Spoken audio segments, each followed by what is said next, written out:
Welcome back, everybody, to the virtual special meeting of the Annapolis City Council on Monday, January 24th, 2022. The meeting will be called to order at 7:01. At this time, would everyone join us for the invocation given by Alderwoman O'Neill, followed by the Pledge of Allegiance.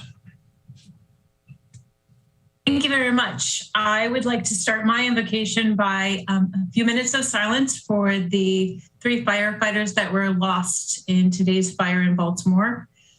Very sadly, we have a moment of silence.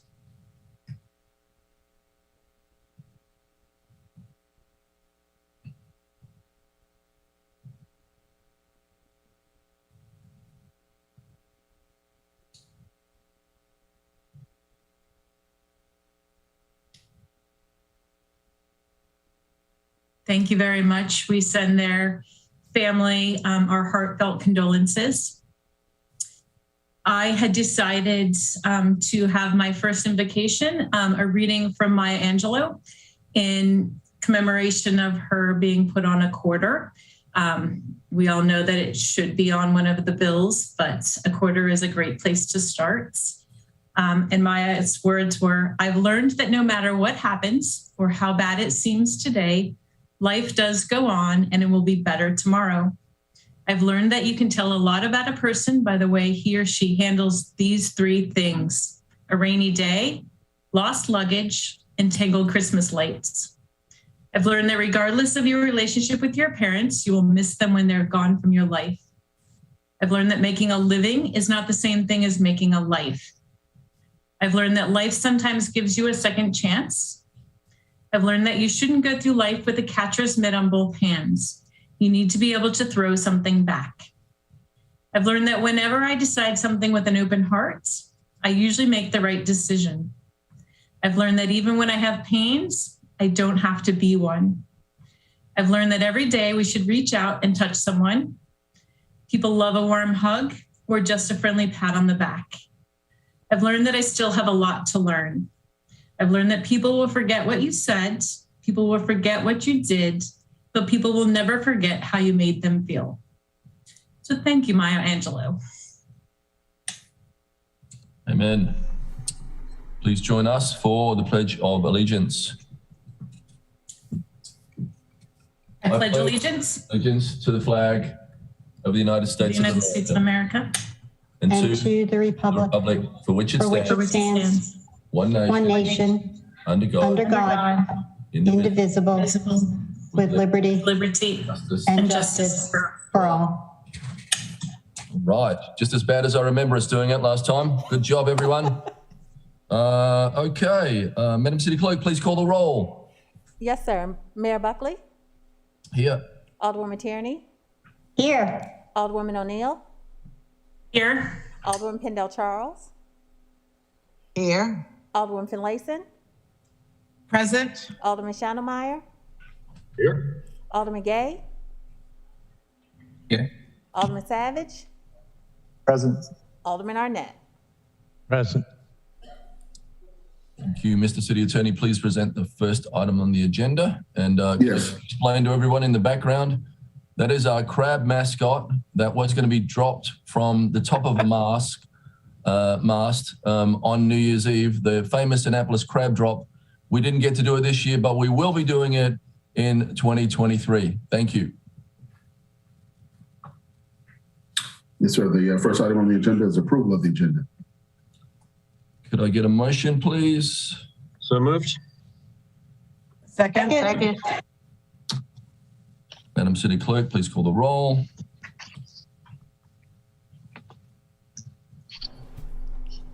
Oops. Okay, got to get used to the microphones. Mayor Buckley? Aye. Alderwoman Pendell Charles? Aye. Alderwoman Finlayson? Aye. Alderman Shannemeyer? Aye. Alderman Gay? Aye. Alderman Savage? Aye. Alderman Arnett? Aye. Alderwoman Tierney? Aye. And Alderwoman O'Neill. Thank you. Mr. City Attorney, please present the next item on the agenda. Yes, sir. The next item on the agenda is ceremonial items. beginning with the City Council citation to Mr. Eric Evans. All right, can we bring Mr. Evans up? Thank you for all your hard work. Eric.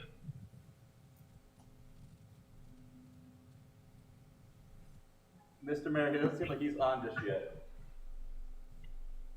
All right. I will go ahead and read his citation, and maybe he will find us. On behalf of the residents of the City of Annapolis, we're pleased to confer upon you this City Council citation in recognition of your work in promoting the business and arts community in the City of Annapolis.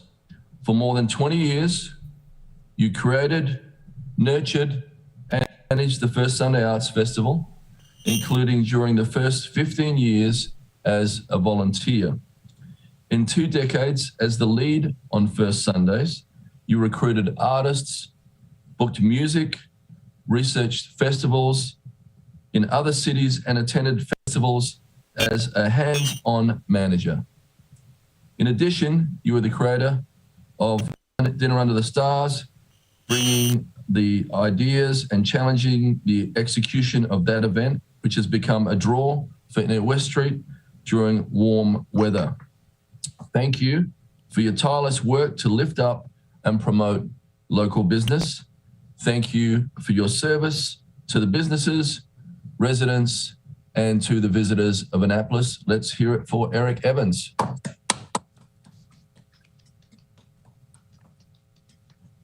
Okay, I will get this to you, Eric. Mr. City Attorney, please present the next item on the agenda. Yes, sir. The next item is another ceremonial City Council citation to Judy Budensick. And I have to run into the next room and do this one. I will be right with you.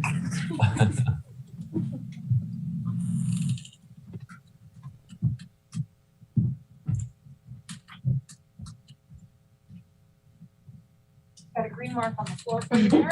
Right, look at you. All right.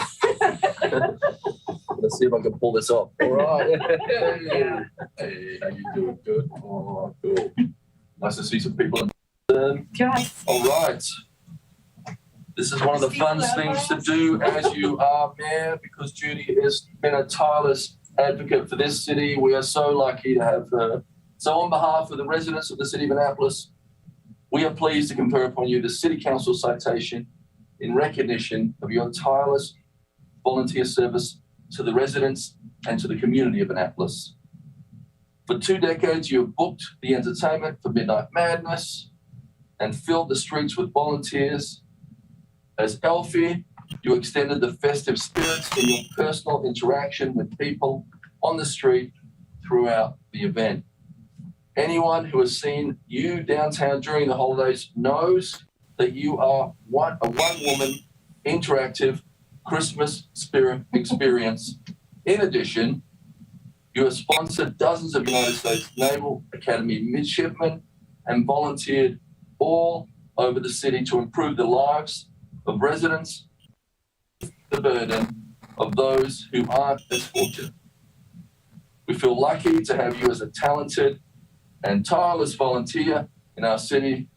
We appreciate you and we thank you for everything. Thank you. A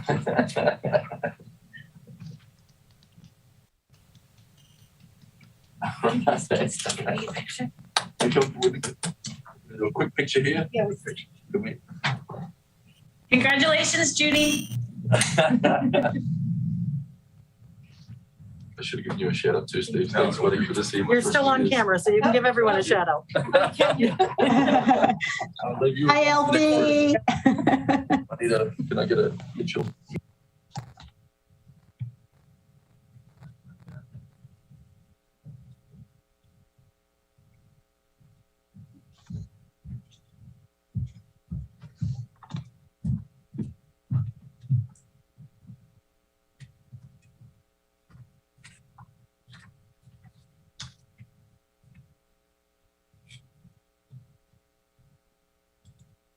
Thank you, everyone, for that. Mr. City Attorney, please present the next item on the agenda. Yes, sir. The next item on the agenda is a presentation by the Anne Arundel Medical Center Medical Emergency Management Coordinator, Ms. Patty Sherman, on the COVID-19 surge. Please bring Patty forward. Thank you so much, Patty.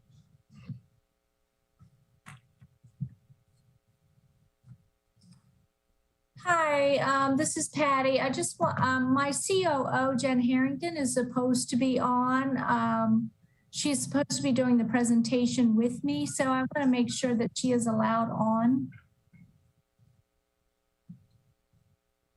We'll go to our voice in the sky, Julian. Thank you. There she is. There she is. Hello, everyone. Thanks for having us tonight. Appreciate the time. And I have a little bit of a slideshow, but I don't know if it's coming up. Okay. And so if you go to the next slide.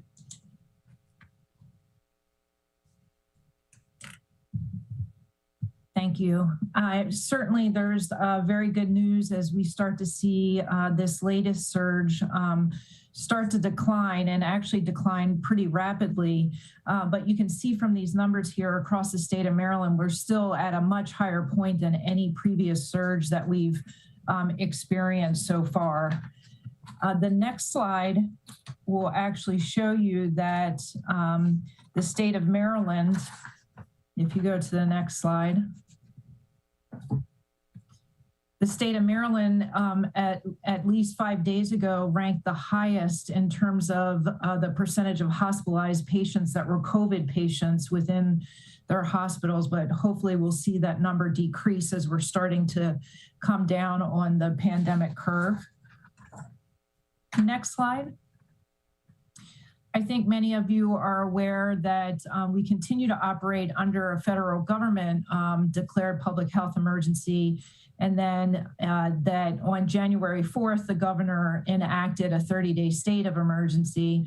And at the same time, Luminous Health declared that they were moving to crisis standards of care. And that was coinciding with an extremely aggressively rising COVID-19 patient volumes, along with staffing challenges that we were encountering. And really, when you talk about standards of care, they fall among a continuum. And when you hit crisis standards of care, that's applied when circumstances make it necessary to adjust certain aspects of your delivery of care processes. So changing things like documentation, altering flow in ways, early discharges, redeploying staff, those components. And the next slide actually shows some of the components as you move into crisis standards of care. And for Luminous Health Anne Arundel, that really was focused on the reduction of the reduction of elective surgeries and really only concentrating on urgent or emergent surgeries that were required. Patient placement in non-traditional care areas. For instance, up until last week, we were using our recovery area in our ORs for inpatient care delivery, and certainly needing to stretch staff and redeploy staff into non-traditional care areas in order to support all of the patients that we were seeing in the hospital. The next slide. This slide really speaks to what we've been seeing in terms of COVID-19 numbers and constantly trying to predict. There's no good crystal ball here in terms of trying to understand what is coming at us and the pace and intensity. But as of today, we have 58 COVID patients, and that is just a little over a week and a half ago, we had close to 150 COVID patients. So the numbers are definitely dropping. We have 12 of those in our ICU, and many of those are requiring ventilators. And our total census is still extremely high for the hospital. So we're at 361 patients today, and our ICU census is over 90%. So in addition to COVID, we're also seeing an increase in mental health patients, so that we are having challenges not only in terms of placement for patients outside of the acute care setting for COVID and other related illnesses, but certainly mental health challenges as the state's bed availability for those needs are very limited. Just so people are aware, not only is there staffing challenges in the acute care setting, but also in the post-acute care setting. So the ability to transfer patients when they no longer really need hospital services to, say, skilled nursing facilities or assisted livings, those facilities are also struggling with staffing, which is hurting the ability to move patients in a very efficient way. Similarly, we're seeing challenges within the transportation sector as well. Just a couple other key statistics. Since March of 2020, we've had over 7,300 COVID positive admissions and over close to 450 deaths. And although that you are hearing that Omicron is not as severe as other variants, particularly Delta, we are still seeing deaths related to those admissions. And since the 1st of January, I've had 20 COVID deaths in our facility. Next slide. So all of how we're managing this, we're still focusing on maintaining a high level of safety, but we have had to redeploy staff and continue to use spaces in non-traditional ways. We've had to update our visitation policies continuously to manage the number of people that were in our hospital. We're certainly had to manage supplies, and originally PPE was the big focus, but now you can hear how disruptive the supply chain is, and we've had to manage other interesting supply challenges along the way. And certainly surgical services has been impacted. But we continue to work with the community and various partnerships, ensuring that we have COVID testing and vaccination sites up and running, working on prevention and the appropriate utilization of emergency services. Next slide, please. Just quickly, we did, the Maryland Department of Health, along with the National Guard, opened up a testing site on our property. This was in an effort to reduce the number of people that were using the emergency department for testing alone, and has had a significant impact in that regard. They've original demand when we first opened the site was pretty intense. That has started to come down and really starting to plateau. But we have done over 6,000 tests at that site to date. Next slide. I think you certainly do hear this unprecedented burnout and sort of mental and physical stress that all of the workers, particularly the frontline workers, are experiencing.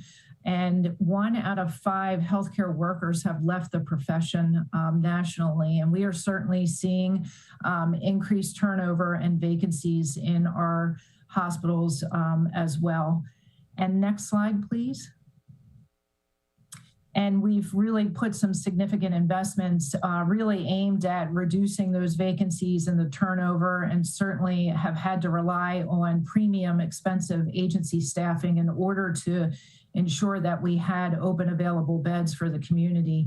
But we're really targeting areas of focus, not only in compensation, but career development, community partnerships, a big emphasis on culture, well-being, and resilience. Next slide, please. So there was a great New York Times article this weekend really talking about the ups and downs that the health systems are really experiencing. And as we're seeming to be on the latest road of recovery, because this has certainly been a roller coaster of up and down, I think this quote that was stated, and although it was really focused on New York City, it really does paint the picture, I believe, for all of us and what we're experiencing. And it said, especially after this wave, the level of exhaustion cannot be exaggerated, and the level of numbness is quite significant. What we have to do now is not pretend like COVID has disappeared, but manage it to the point where it does not disrupt our life. So we'll continue to focus at the hospital level and being equipped and able to manage through any, hopefully, less disruptive surges, but really continue to support people getting vaccinated and boosted and ensuring that we're still maintaining distance, wearing our mask and washing our hands like needed. So I'll stop there and see if anyone has any questions. And Patty, did you have something to add to that? Actually, no. Jen has summed it up very nicely. I know you have heard me speak before, Mayor Buckley, at our city meetings, and this is an exact sort of word for word of what I have said. It has been a tough roller coaster ride, but we do persevere. I'm sure I speak for all the council to say we truly appreciate your sacrifice and all the hard work. Please send our love to the hospital and to all the workers there. They've been so amazing. So thank you. Thank you. Thank you. I'll go on to the next things. Thank you, Jen. Thank you, Patty. Bye-bye. Thank you. We had questions. Oh, okay, good. Oh, okay. Alderman Gay. Alderman Schendelmeyer was first. Okay, Alderman Schendelmeyer. Thank you, Mr. Mayor. Guys, can you bring up the slide again showing like total cases versus intensive care versus just cases not needing intensive care, if that's possible?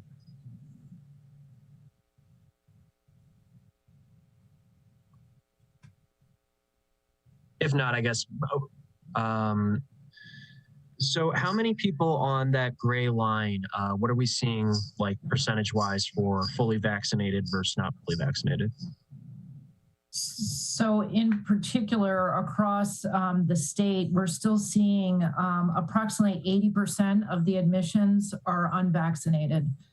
So at Luminous Health, it's a little over 70%, and then another certain percentage that have not received the booster as well. Okay, thank you. Mm-hmm. Q, Alderman Gay. Thank you. I just had two quick questions. But first, obviously, is echoing the mayor's sentiments and thanks for what healthcare providers have been able to do over the course of this pandemic. My first is actually related to staff at the what is now Luminous Healthcare Center. A lot of us have constituents who work at the hospital as just being one of our main providers in the city. What, and I'm not sure if you're at liberty to speak on this, what subsidies have been given to them throughout the pandemic as it relates to pay, the days off, et cetera? Can you just speak briefly on how the healthcare system treats the nurses, et cetera, who've been working these shifts? Because we just see stories about exhaustion. Actually, we just reading a New York Times piece about, nurses just like being peaked out over the course of this. So what measures and I'll just, my second question after. Sure. No, it's a great question, and certainly we are seeing that exhaustion as well. I think it's well documented. A couple things. We are very encouraging that people use their time, but we also have needed people to at times work overtime and really help support the units. So we have a number of sort of wellness activities that we have in play. So we have wellness carts that go around. There are, we've been supporting in terms of just if they can't get off the unit, really supplying food and other sorts of, external supports that sort of help the day go better. In addition, there has been bonuses provided throughout the year for staff who have worked through this pandemic. And then there are, if perhaps a staff member is ill with COVID, they have up to 10 days of what's called Q pay, so that they have paid leave, that they don't have to use their paid time off and deplete that as well. So there are a number of avenues that we've been investing in. We also have what we call COPE, which is a sort of a resilience program. And we have a pair, we have our ethicist and a clinical director that do care rounds on the units and engage staff in conversations and start and look for ways to support them as well. So we've been trying to hit it at all angles. Thank you for that question. Of course, that's great. And I really wanted the public that's listening to be able to share that with their friends or family that may be healthcare providers. And then secondly, really quickly, actually two-part, you touched on mental health, which I think is significant, being someone who has suffered with mental issues, and you discussed the opportunities available, and sometimes the beds and et cetera may be overfull, and just all of the little things that go with that. If you could just share maybe some resources available. I know, is it the McNew Center, the brand new one off of River Road? Yep. Yes. Okay. Great facility. So could you just possibly share a little bit about what is available and how people can access those things on a 24-hour basis? Absolutely. So we do have our McNew, James Kemp McNew Center, and that houses a number of available resources. We have a 16-bed inpatient unit there. There's also outpatient services and a partial hospitalization service as well. In addition, we just opened up an urgent care in partnership with a community partner, and that is on the campus in our Sajak Pavilion, and that's open up daily. And the goal there is for the use of that, just like you would any other type of urgent care center. So instead of utilizing the ED for support, that's a great resource in order to get efficient, needed, quick services at this time. That's great. I thank you for that very much. And then lastly, I'm sorry, Alderwoman Tierney, are there any partnerships with the city? I know you mentioned speaking to the mayor previously. I'm not sure if it has been discussed, but that could potentially be discussed with the city as it relates to COVID-19 home test giveaway. Is that something that we would potentially partner with the hospital on in the future for, I don't know, maybe they just give them to OEM and they would distribute them, or how would that work? And that's my last question, I promise. Thank you so much. No, I appreciate the questions. And I believe there's always opportunity. And we have a pretty robust community sort of health program as well that go out into the community. I think we could target that distribution with that group as well. So when they're out at either events or they go to local housing complexes, those sort of activities, I think we have a great opportunity there to partner. So we can figure out, maybe Patty, we can connect after this. Sure can. Thank you. Alderwoman Tierney. Thank you. Thank you, Jen and Patty, for your exhaustive efforts. A few of us were just at a presentation by our fire chief at the Public Safety Committee meeting, and he emphasized the backlog, for lack of a better word, in the ERs, probably caused by the lack of staffing. Do you see any relief in that? He said that the wait can be up to 2 hours, which they have to make the decision then. Do they leave the patient in the ER, or do they stay with the ambulance, which keeps them away from other emergencies? I know you're probably aware of this. I was just wondering if there is any relief in sight for that problem. That's a great question. Thank you for asking. I do think there is relief in sight as it relates to that from a couple of ways. I do believe notably that we have had a reduction in ED demand for testing. So when testing availability was pretty narrow, we did see a real big surge in the ED and significant change in our wait times. Also, as the COVID volume goes down, the hospital capacity will free up a bit, and that ability for that workflow or that throughput will increase. So I see these numbers as being very promising to assist with that issue. Thank you. I know it's a very difficult situation. Thank you. I appreciate the questions. Of course. Okay, again, thank you so much, Jen. Thank you, Patty. Thank you. Keep up the amazing work. Thank you for all you do. And all Thanks for listening. Yeah, thanks for your support. Mr. City Attorney, please present the next item on the agenda. Yes, sir. The next item on the agenda is petitions, reports, and communications, beginning with the Housing Authority of the City of Annapolis' quarterly report. Okay, could I bring up Executive Director Melissa Maddox Evans, please? Hi, Melissa. Hello, good evening, Mayor Buckley and council members. It's nice to see you. I hope you all had a pleasant holiday. I'm here to present the quarterly report for Hakka. And I'm not sure if my report is going to be brought up to the screen. If not, I'll just go over it briefly. Thank you. You can go to the fourth slide. We currently, all board members know, we have 6 members on our board. We have 1 vacancy. And so we will be working with the mayor's office to hopefully fill that in the next few months. And it will need to be a representative from our senior housing development. Next slide.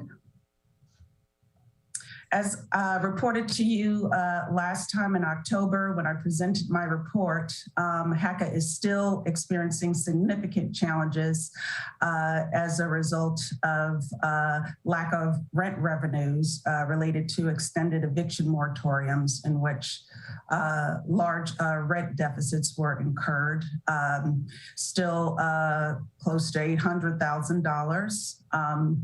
We are receiving some rental assistance, obviously not enough to be able to meet operational needs. We receive rental assistance from a variety of sources, but to date, as of this month, about a little over $185,000 in rental assistance funds from various organizations.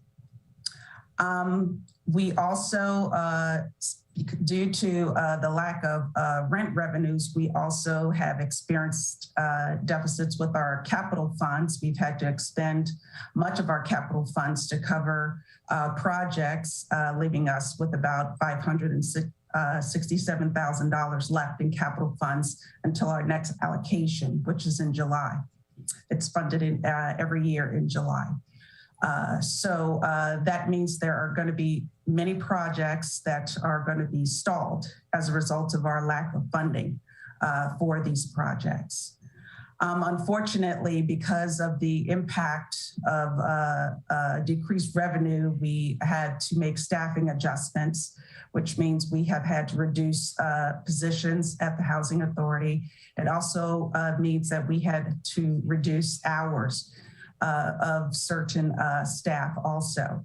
And so having to do that right around the holiday time is not very pleasant at all, but unfortunately it is something that we had to do to address some of the deficit issues. We also are experiencing delays with our current projects, Newtown 20 particularly, which is we project to be completed in April of this year and hope to begin occupancy. We are about $322,000 behind in being able to pay payments towards that project. So although the funds are coming from DGS funds from our behalf to the project, it requires us to provide upfront cash flow to pay and then be reimbursed, which we do not have at this time, and it has been extremely delayed, which has been a strain for our partners, developers, and our general contractors. You can forward to the next slide. in light of those issues, we are requesting to the city to explore if there are funding sources that Hakka can pursue in order to assist with its financial challenges. We also request for the city to review administrative barriers that also result in financial challenges for the Housing Authority. As mentioned before, the inspections process, we have been in talks with the city staff to be able to review their process to inspect our units, our properties by unit rather than by building. And we hope that process can change as we move forward.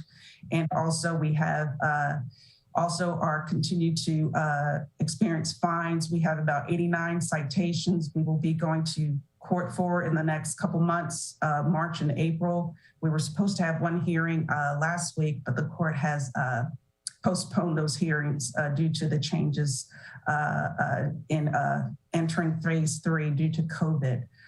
So those hearings, those citations cover about $22,000 in outstanding fines. Next slide.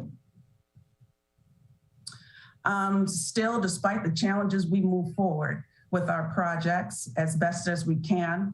As I said, we are slated to complete Newtown 20 in April, and that means the majority of the buildings. We are actually looking at beginning occupancy in February for the first set of buildings. And we are moving along with our Blum project, and we plan to close on that deal later this fall/winter. We're hoping to complete the financial closing, and once we do that, temporary relocation will begin for the residents so that we can revitalize that building. We are also in the midst of closing on our Annapolis Gardens and Oberry Courts. Those are our mixed finance developments. We're also converting those to the RAD program, which means the public housing units at those sites are being converted to another funding platform, which is the Housing Choice Voucher platform. And we anticipate closing on those deals in February next month. And so once those deals close, those units will be project-based voucher units. Next slide. We are also beginning our phase 2 of redevelopment. Last fall, we were awarded in partnership with the city, the Choice Neighborhood Planning Grant. We are very excited about that. It'll enable us to develop a comprehensive planning effort for the neighborhood, that particular section in Eastport, Terrace. And we will have the kickoff call actually tomorrow with HUD, and they will provide instructions on the administration of the grant. We plan to have the virtual site tour with HUD at the end of February, and we will be in touch with city staff. That will require the mayor's presence and other city staff involved in the Choice Neighborhood grant process, along with our partners that are involved. We're very excited to move forward, and that will enable us to have a very in-depth revitalization of that neighborhood. We've also begun the initial work to move towards redevelopment of Robinwood. We've completed the physical and environmental assessments for those neighborhoods, which means that we can begin the process of advertising for developers this year. And so we will be doing that at the same time, simultaneously as we redevelop Eastport Terrace and Harbor House. And we still, of course, plan to convert the Bloomsbury Square property to RAD, which will be a couple years from now. Next slide. We still, of course, have capital improvement projects that we move along, such as the weatherization project over at Robinwood, and upgrading of electrical panels and hot wire smoke detector upgrades. We have replaced the community center roof, which was a very large project over at Eastport Terrace and the Harbor House communities. We have many, many more projects, of course, dealing with such issues as sidewalks and erosion and things of that nature that we have to delay at this time due to funding, because they are very large projects that cost a great deal. So we are able to tackle projects as we can right now, and primarily focus on, of course, as always, emergencies and urgent issues to keep things going. Next slide. We also continue to provide programs. Despite all the challenges that we experience, we provide excellent programs to our residents. We provide, in partnership with Luminous, we have sponsored several COVID vaccination clinics. We held booster clinics and are hosting those this month. We have leadership programs with youth, with Leadership Anne Arundel. And also on the housing end, we have opened our wait list. So if persons are interested in applying, or if you know someone that's interested in applying for housing, please tell them to contact us and to go to our website under public notices. It gives the instructions on how to apply and fill out an application. And that wait list will be open until February 4th. And so that is my report, and I'll be happy to answer any questions or that you may have. Alderman Schneidermeyer. Then I like the hands on the screen. Thank you. Then Alderman Arnett, then Alderman Finlayson. Thank you, Mr. Mayor. I guess this might be a question for not only Director Maddox Evans, but also for City Manager Gerald. So could we, what is required to get us to allow inspection of units versus the entire building? Is that something we can handle legislatively on our side? Is that something that has to go through HUD? Is that something that needs to go through the state? Mr. City Manager. Yes, Mayor. That's an issue that we're working on. I'm not sure I have a precise answer of what's required, but I think we can do that administratively.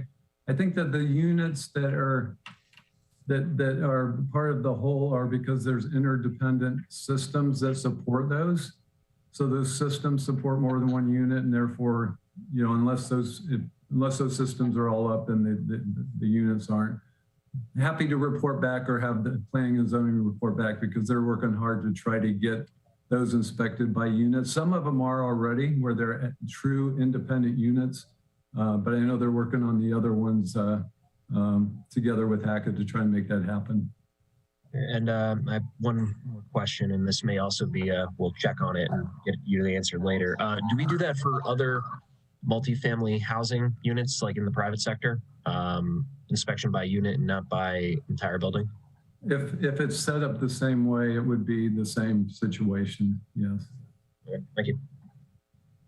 Thank you. So Alderman Arnett, I'm going to go down the line. Alderman Arnett, then Alderman Finlayson, Alderman Savage, and Alderman Gay. Thank you. That's my line. Thank you. Thank you, Mr. Mayor, and thank you, Alderman Schneidermeyer, for your questions. Those are ones that I had also, and I hope we'll be talking about that at the Hakka board meeting tomorrow afternoon. Just two quick things for me. One, would it be possible to get a copy of these slides, Director? I like to share them, and particularly we'll be sharing them with Jane Lawrence, who is my guru on matters Hakka. So I would appreciate that. Secondly, when we do the ceremony for the choice neighborhood, please, please, please be sure to invite ECA and EPA representatives. Both groups are very excited and want to partner very much with this project as it moves forward. So I think it would be good to have them there. Thank you. Okay, thank you. Thank you. Alderman Finlayson. Yes, thank you. For some reason I hit share and now I've lost you. Thank you, Ms. Maddox Evans, for your report. Of course, my question relates to what's going on with the Newtown 20 project. You indicated because you have a shortfall, I think you said of about 300,000. Is your plan to try to get that money before spring, or are you looking to wait until you get your next allocation of HUD funding, which, you know, you said I think it was $500 and some dollars. Yes. So That's a great question. We're actually not allowed to use capital funds for the project. We have to use funds out of our operating funds for the Newtown 20 project. So the funds that we would receive in July could not be applied to Newtown 20. So we have $322,000 outstanding now. These are bills that are incurred for work that has been performed on the project, and we anticipate another $208,000 in additional invoices to come. And so those monies have to come out of our operating funds, which is essentially a different pot than the capital fund allocation that we receive. And that's why it's been so difficult, because our operating budget is in such a deficit. We are only able to send payments, trickle in payments, which of course is not, it's difficult because contractors, they have to pay their workers. And so we are working diligently with them. They've been extremely patient and understanding of our situation, but there's only but so much understanding you can do when you have to pay your workers. So that is where we are.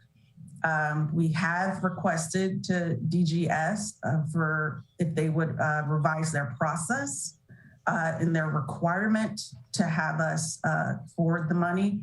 And so that maybe possibly we could send the direct invoice to them, but currently that's not allowable. And so we are, as it stands, that's where we are. So it sounds like it's about a $600,000 shortfall for the Newtown 20 project that is going to have to be raised through rents. Is that, it sounds like the only option. Are the residents aware that because they're not paying their rent, it's impacting the redevelopment of Newtown? Yes, I've sent letters to the residents. I held town hall meetings at every site in the fall, explaining our situation, explaining the funding, explaining the impact on our operations, our staff, and our projects. And we went over it in detail. And even I placed the presentation on our website. And we've sent multiple correspondence to residents. Well, I'm sure it's very disappointing, especially for the residents who lived in Newtown and were, I'm sure, getting eager about moving back. So thank you for sharing this with us. You're welcome. Alderman Savage. Thank you, Mr. Mayor. And thank you, Director, for the presentation. Just a question about the rent revenue losses that you highlighted. A couple questions related to that. Looking at the month-to-month data, is that going back to normal? Is that declining? No, it's not going back to normal.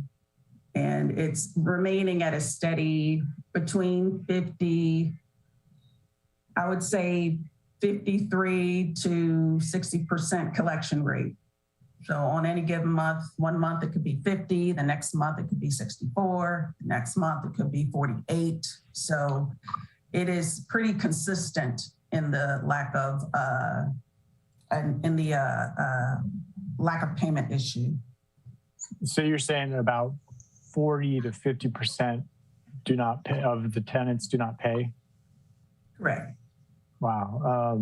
And what do you think? I was gonna say, what do you think is driving that?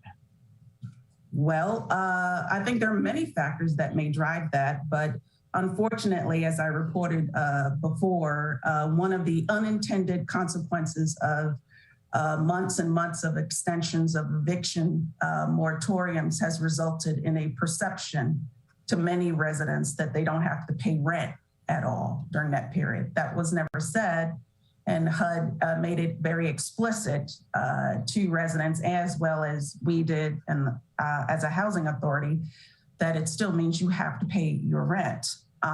It wasn't a rent moratorium. It was just an eviction moratorium to allow you to pursue rental assistance. But that did not translate. So what ended up happening is that many residents just did not pay and still now don't pay at all. Even some residents that have received rental assistance still don't pay. So it's definitely a difficult culture to tackle with and deal with. And so that is having a direct effect on our ability to provide services and programs.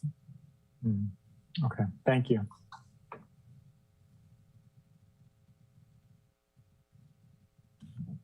Thanks, Mr. Mayor. I'm assuming you were saying that it was my turn. Obviously, first, Melissa, I always am grateful for whenever you make a presentation. I think you do a good job under the circumstances. I'll go in order of what I've kind of written. My first question is for the city manager, following up on the request of the alderman from Ward 5 as it relates to the individual unit inspections. If I recall, that was a request and brought up or mentioned in the meeting that we had on December the 13th, just before the holidays. Ms. Maddox Evans mentioned the same exact thing. We talked in great length about almost these same exact issues. So would it be too much to ask if the Planning and Zoning Department, yourself, and the Office of Law could prepare the appropriate legislation to move forward with that request and or the appropriate opinion piece, basically stating why they don't believe we should move forward with this. I don't think that's too much to ask for by the 31st, which would be next Monday, considering we did talk about this on the 13th of December. Is that something that could possibly be done? Absolutely. We will provide at least an update on where we are on that and what the next steps are to make that happen. That's an important issue. Thank you. Thank you. Thank you. I appreciate that and the time that it would take to do that. The Annapolis Gardens RAD transformation, would the residents, obviously, that are under public housing units, I'm assuming that you'll say yes, they still would be able to keep their same unit. Would they be required to go through the credit/criteria requirements for the RAD application, or would they just naturally be transitioned into being under the RAD program? It's a great question. Their eligibility would be contingent on what's required to be eligible for the project-based Section 8 program. So credit checks aren't necessarily a requirement of that program. It, however, may be a requirement for the property owner, but especially if they have other units, light tech units at that site. But that's not part of the project-based Section 8. So technically, if they're eligible, meaning income eligible, to transfer from public housing to Section 8, then they'll remain eligible. So they can remain in their unit. Oh, I'm sorry. Please. That would be the difference as far as for those Section 8 units. So the only challenge for some public housing tenants is that they might be over income and not qualify because they're over the income limits even for public housing, which usually means they're probably over the income limits for Section 8 as well, because the income limits are about the same. So if that happens to be the case, then they will have to be moved to a private, more fair housing market rent rate than getting subsidy for that, because they no longer qualify for the program. We don't have any persons, to my knowledge, that are in that situation. We're actually reviewing that now. Like, for example, we only had one person that met that criteria at Newtown 20. So it wasn't very many people. And we don't anticipate there being more, but those are the kind of things that we're reviewing right now. So my question then being the individuals who we do not believe would meet the threshold requirement for the RAD program, what are we doing for them? Because if you're transitioning to this program in mid-February, assuming that they're not accepted, I'm assuming that they would receive some sort of 30-day notice and be asked to move out of the property within March. There would be a notice. It'll be much more than 30 days. And so probably more like 60 or 90 by the time we give them a transition period. So it's not as if their transition has to be immediate. And so we've been asking for the partners, Penrose and Landex, to review that. And we've been actually reviewing that since last fall. You know, we constantly monitor the income levels to make sure people are still qualified. I mean, that's a huge fear I always have of any public-private partnership. And this is no disrespect to you at all, but maybe a little to the individual developers. I don't believe that they will follow through, you know, within the appropriate amount of time and within, you know, using the appropriate tactics to talk to these residents who could potentially be losing their home. You just mentioned that only one of Newtown 20 qualified, which is disturbing. No, she was only one person was over income. Okay. So over income. Yeah, we only had one over income, you know, and they're actually returning. And based off of percentage of the, you know, some odd units that are at Annapolis Gardens that are public housing, how many of those families do you think will successfully transition to the RAD program? I would say at least 90 to 95%, if not higher. That's more, okay, that's more like Yeah. So I'm not aware, like I said, I'm not aware of anyone that's over income at this time, but we constantly monitor that to check. And once we make the transitions from they will have to sign a housing choice voucher lease, go from the public housing lease to a housing choice voucher lease. That final determination will be reviewed. But we've been reviewing that for months with the partners. And just to assure, the conversion to RAD is not without very deep HUD scrutiny. So us, including the partners, we have calls with HUD.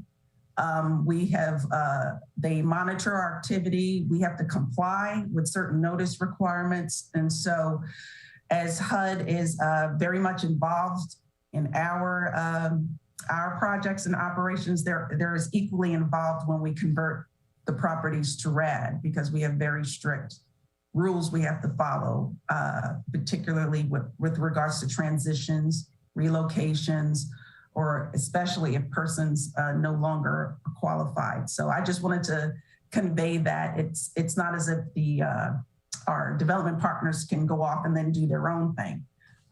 So it's still, Section 8 funding is still HUD funding. And so the HUD scrutiny remains on the property.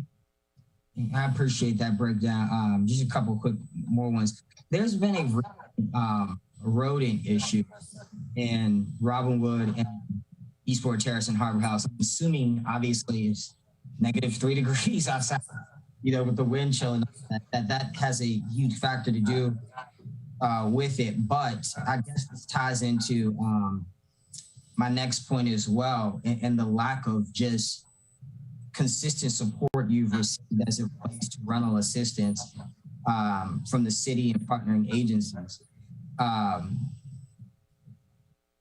Understanding and looking at it from the slippery slope perspective, when you told us this in the beginning in 2020, probably like June of 2020, you said, look, we're not collecting rents, X, Y, and Z is going to happen. And everything you've said has happened. And it's had a devastating effect on operations, and particularly as it relates to with our constituents, in the lack of now available even. What is the plan? Because to me, it seems that bankruptcy is the only plan when you talk about not being able to effectively bankroll new projects, i.e. Newtown 20, when you talk about laying off staff, collecting at lowest, approximation 48% of rents. What is the plan going forward? And secondly, more importantly, I guess, have you received support you believe as the head of a housing agency you should receive from government and nonprofit agencies throughout this pandemic? And I was growing a little frustrated hearing, the tenants are not paying, without understanding that some of these tenants are our most essential employees or workers who've had COVID once, twice, 3 times, and are going back to work. And so income fluctuates based off of that, which has a big, a huge issue to deal with. So have you received the support that you think you received? And of the rent collected, I see you have here some rough numbers, but could you pinpoint how much has, or how much is still left to be received from applicants from programs like ACDS? To answer your first question, if we have received adequate support, the short answer to that is no. So in order to successfully operate a housing authority, it requires many sources, many resources and streams of income allocations to be successful. And so one of the primary issues, I believe, here, particularly at the Annapolis Housing Authority, is that it has been primarily dependent on federal funding sources, which historically have underfunded the agency. And there's not been a concerted effort on the local level to garner consistent support for the housing authority. There's no allocation for the housing authority, for example, in the city's budget. There's no avenue for the city to raise money for the housing authority through bond referendums or any other type of mechanisms that could be made available through city or local action. So without support to be able to deal with any deficits that may come, whether it's funding from HUD, whether it's rent deficits, or it could be a natural disaster, it could be anything, a housing authority will struggle in that particular jurisdiction. So my wish and hope would be that the city begin to embrace its local housing authority, particularly with regards to finding ways to find streams of income for our affordable housing programs. Because although, housing authorities don't tend to go bankrupt per se, what ends up happening is if a housing authority can't operate, HUD will send the authority into receivership, which means it will be directly controlled through a HUD representative. Or it may merge with another or be absorbed by another housing authority if that housing authority is able to absorb it or wants to absorb it. There's no guarantee for that either. So there are many complicated issues with regards to housing authorities and how they're able to manage. That is why I have begun the efforts to develop a nonprofit to be able to, at some point, generate new income sources, but that process takes time to go through all those approvals. But that is where we are. With regards to the question you had about outstanding rental assistance cases, I think you mentioned. In terms of, I don't have a hard number of how much all of the outstanding requests are the number that we're waiting on, but we have it's well over 100 folks in the program now. And so we've only received funding probably for about 25 of those. And I think so that's important to note right there, for the perspective of my colleagues and for the general public. When you're in a process like that, for example, let's just say I lost my job or whatever, I got behind the rent, 1 month was 600, the next was, 6, so I'm behind $1,200 on rent. If I'm behind $1,200 on rent, I would have to then go into a payment process with Hakka, correct, to start to pay down the back rent. But while I'm also paying down the back rent, I'm still required to pay my $600 of regular rent. And so the families have had, and I feel for you that, because I really do think you are the right person to do this job. What you've done with the task force and the recommendations you've made and the nonprofit that you're starting to create the extra revenue is what other agencies across the country are doing, and you're doing it now here for us. The problem is that you are literally it's like a circle, because if you aren't receiving that rental assistance and the resident isn't receiving that rental assistance, they can't pay they can't pay their rent that's coming, and they're stuck in a vicious cycle of paying back rents. And so what the ideal situation would be for these ACDS or whatever, you're saying that about 100 people on the list, 25 accepted, would be to pay that rent so that you can move forward with the maintenance and property upkeep that is necessary. And so I guess it's just also, because I don't know how you're gonna get out of this. And it's also frustrating because the residents don't understand either, and trying to explain to them this complex system of funding and also management is upsetting. I guess my question then would be to the city manager or attorney as it related to some of the upcoming court incidents and the fees associated with that, regardless of how minute the overall number is. I think she mentioned $22,000, which is small as it relates to some of the things in the grander scheme. The reason that we are not able to overlook, just for clarity, those claims and those issues with the units is because we would have to then do the same for private sector homes and landlords. Is that correct? Mr. City Manager? That's correct, yeah. And City Attorney allows maybe one way in, but the goal from the consent decree is that we treat all rental units in the city the same. So that's our ultimate goal. With the courts, then, this is a question for Mike Lyles, and I'm sorry, I'm just trying to get educated on this here. Would the courts not value the current circumstances as an exception, maybe to even their own ruling, considering, conflict with receiving rent from both tenants and outside nonprofit organizations that are scheduled to assist?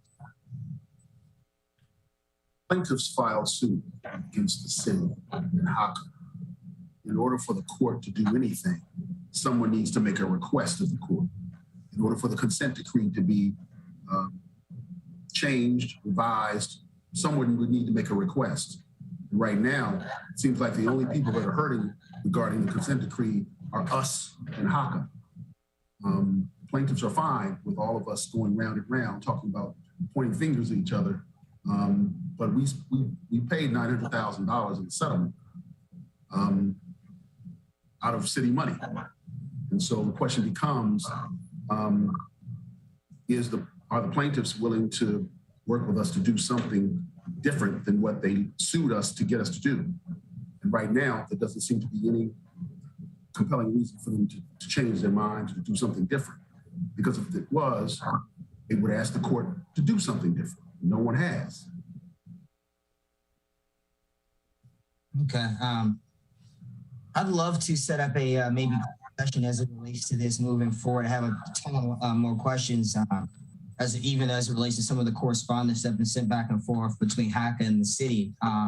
Well, I'd like to clarify on one issue. Hakka is not requesting an exception to citations with regards to the indication of any violations that there may be that needs to be corrected.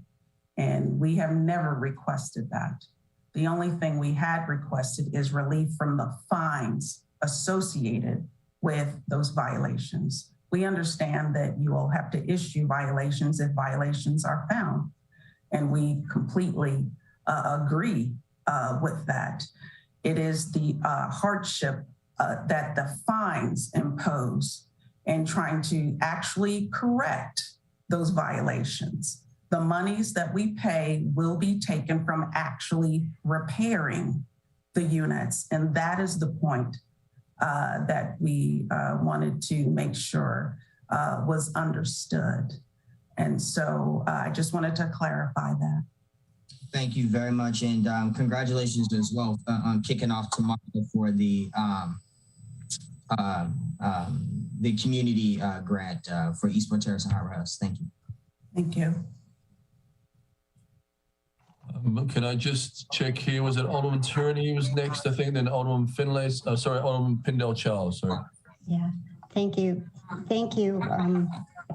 I'd like to echo my colleague Alderman Gay's appreciation of your efforts during this time. I mean, gosh, it's like we're on an island, a stranded island, and HUD's rescue boat is leaking, trying to get to us.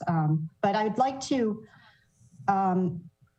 get back to my colleague Alderwoman Finlayson's question about Newtown, and I just want to make sure on what I heard.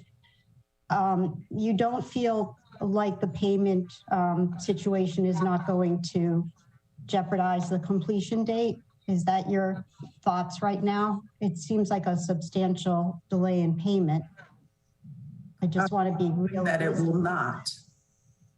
It will not. Right. But we have contractors demanding payment. And right. But don't you not yet complete. Okay, but by not paying them, you think they'll be okay with that? No. Right. That's why we are working with them. But the reality is, no, they're absolutely not. They have to operate and they have to, right. They need payment for their services, which we completely understand. But they've been extremely patient given the circumstance, but we're just taking this week by week. Yeah, I mean, we probably should be updated on that. But the other thing, I don't know if I heard correctly, is that if there is this deficit I think you said $600,000, you would raise the rent, and that just doesn't seem. No, that's, I mean, no, we're not allowed to raise the rents. Yeah, I didn't think you said that. What was your path forward on that?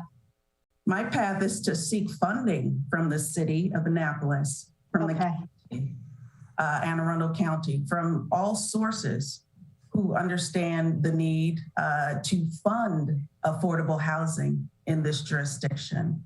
And so what I really like to hear are what are ideas or those types of efforts to help us generate the funding that we need to operate, and that it would be a joint effort in finding a solution, because these are Annapolis citizens of Annapolis that Hakka is housing.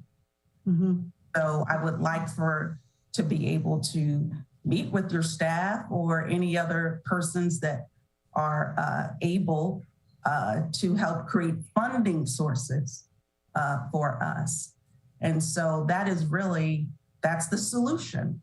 It's a complicated situation, but it's not any more complicated than that. Yeah, I think that we do, I sense that we have a problem at hand that I think collectively we have to be aware of. We have the first city housing project in years to this magnitude, these 78 units, and what we've gone through to get here. So we just need to make sure that we're not going to be stuck with a crisis. So it'd be good to get informed on that in any way the city can assist in that project moving forward and getting built. It's my concern as well, I'm sure, Alderwoman Finlayson and all of us. And so we support you. Thank you. Thank you, Alderman Pindell-Charles. I've been listening and it's generated more and more questions, I guess, as we've gone along. And I guess I'm kind of, let me start with the easier questions, then I'll get to the harder one. Number one, I was invited to a RAD meeting at Annapolis Gardens last year. Is there any more RAD meetings forthcoming? Do they occur monthly or bi-monthly? Or I only received one invitation. I was just wondering if there were more.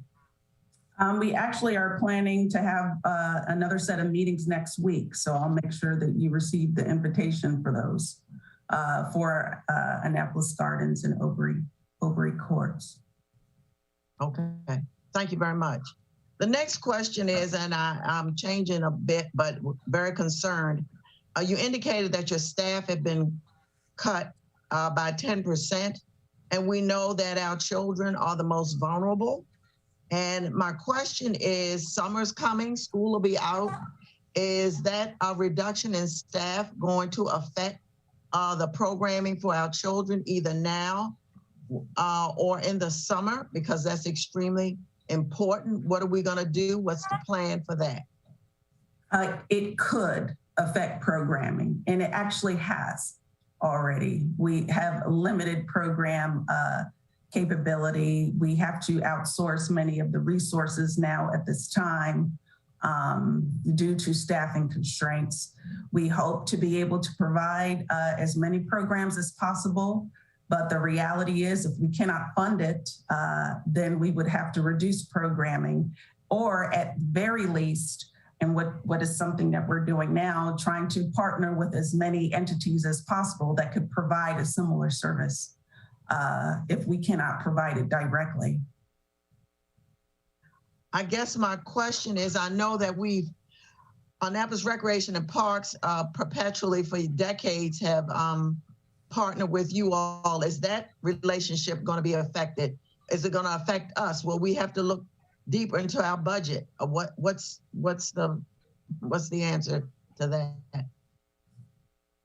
Well, I would say that would require a conversation between us on the type of programs that we would like to continue. And then that would also entail the resources and the sources. So if it is going to be, let's say, a program that the city is going to fund or be in charge of, that we host at our sites, we can definitely talk about that. So I think that entails a larger conversation about how the city wants to approach, or the types of programs that the city would like to see at public housing sites. And so we are definitely open to that conversation. Have our parents of these children been clearly notified as to how this will affect their children? And I know we had talked about the issue of rent. Has that been part of the discussion or part of the letters and communication you've been providing to the parents, that it's going to affect the programming for their children? Yes, we have included that in our letters. So, for example, I provided an explanation. We used to do many like extracurricular sports activities, like basketball teams and baseball teams. We've had to cut those programs because we're not able, we don't have the manpower to be able to have those programs at this time. That's an example of some programs that had to be cut. And we have been explaining to parents in person and in writing about the impact. Are they complaining? Well, sure. Yeah, they'd like to see more programs for their children, and we would too. But it sort of is what it is right now with regards to what we're able to do. If we can't afford it, we can't provide it. And so if there's another entity that would like to provide that service, we'd be more than happy for them to help and join, or another partner, that can provide that. We're very open to that, but Have you reached out to other partners at this point? Sure. But some are still reluctant to even come on site because of COVID. we've only had a few that were willing to actually come to the community centers. And they would like to do things virtually, but that's also a very big challenge to do virtual programming, as you'll probably are very well aware. So that hasn't worked out too well. But we are always welcoming different groups back to our sites to be able to provide services. Now I'm going to get down in the weeds because I'm kind of confused. You indicated that there's a joint effort, or there should be a joint effort to find funding sources to fix the problem that we're talking about. You heard Attorney Lyles provide his explanation. So I guess I'm going to ask point blank, what is the sticking point here? I'm not sure what the sticking point is. I know the Housing Authority needs funding. That's where we are. It's really not any more complicated than that. We cannot operate without adequate funding levels. And honestly, the only reason the request for the fines waiver was even brought up was because of that reason. We are in a serious deficit financially. So that really was the reason for bringing up the issue in the first place. But the core issue is we've been impacted by this deficit that has come for a variety of reasons. And that is really it. So can Hakka go to the judge, to the court, and ask for a change in the order? So our agreement is with the plaintiffs. That is who we are in privy. But the court has to make the court has to agree to the change. Is that correct? That is the position of your counsel. What is your counsel saying? Well, as we've reported, these issues are not under the purview of the consent decree. So they are considered under the purview of the consent decree by your counsel. And so that is their belief. So the belief is that the consent decree is only a certain parties can approach the court to change the consent decree. Is that correct? Correct. Our standing is with the plaintiffs, not with the city. So if we were to go back to the judge to ask the city to do anything, we're not in privy of contract with the city. We are in privy of contract with the plaintiffs. And so, so for us to go to the judge, for the judge to rule on what the city to do in our agreement with the plaintiffs, that's a very difficult lift for us to do. Notwithstanding the issue, the very costly issue of pursuing litigation and reopening this case to do so. That's an extremely costly venture that could be delayed for months. And so it leaves us in a position, in a very difficult position. And so now if the city believes that it needs the court's guidance or the court's ruling on a particular issue, the city can ask the court for that particular ruling. But we don't agree that you could go through that process. And so that's where I guess you might say the impasse is. I see Mr. Lyles is on, and I'm assuming he wants to say something. No, ma'am.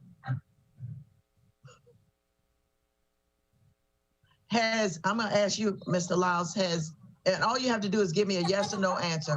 Has Mrs. Maddox Evans appropriately, accurately portrayed their stance and what you believe is the stance? Ms. Maddox can speak for herself about what her stance is. We believe that we are in a consent decree over which the court has authority.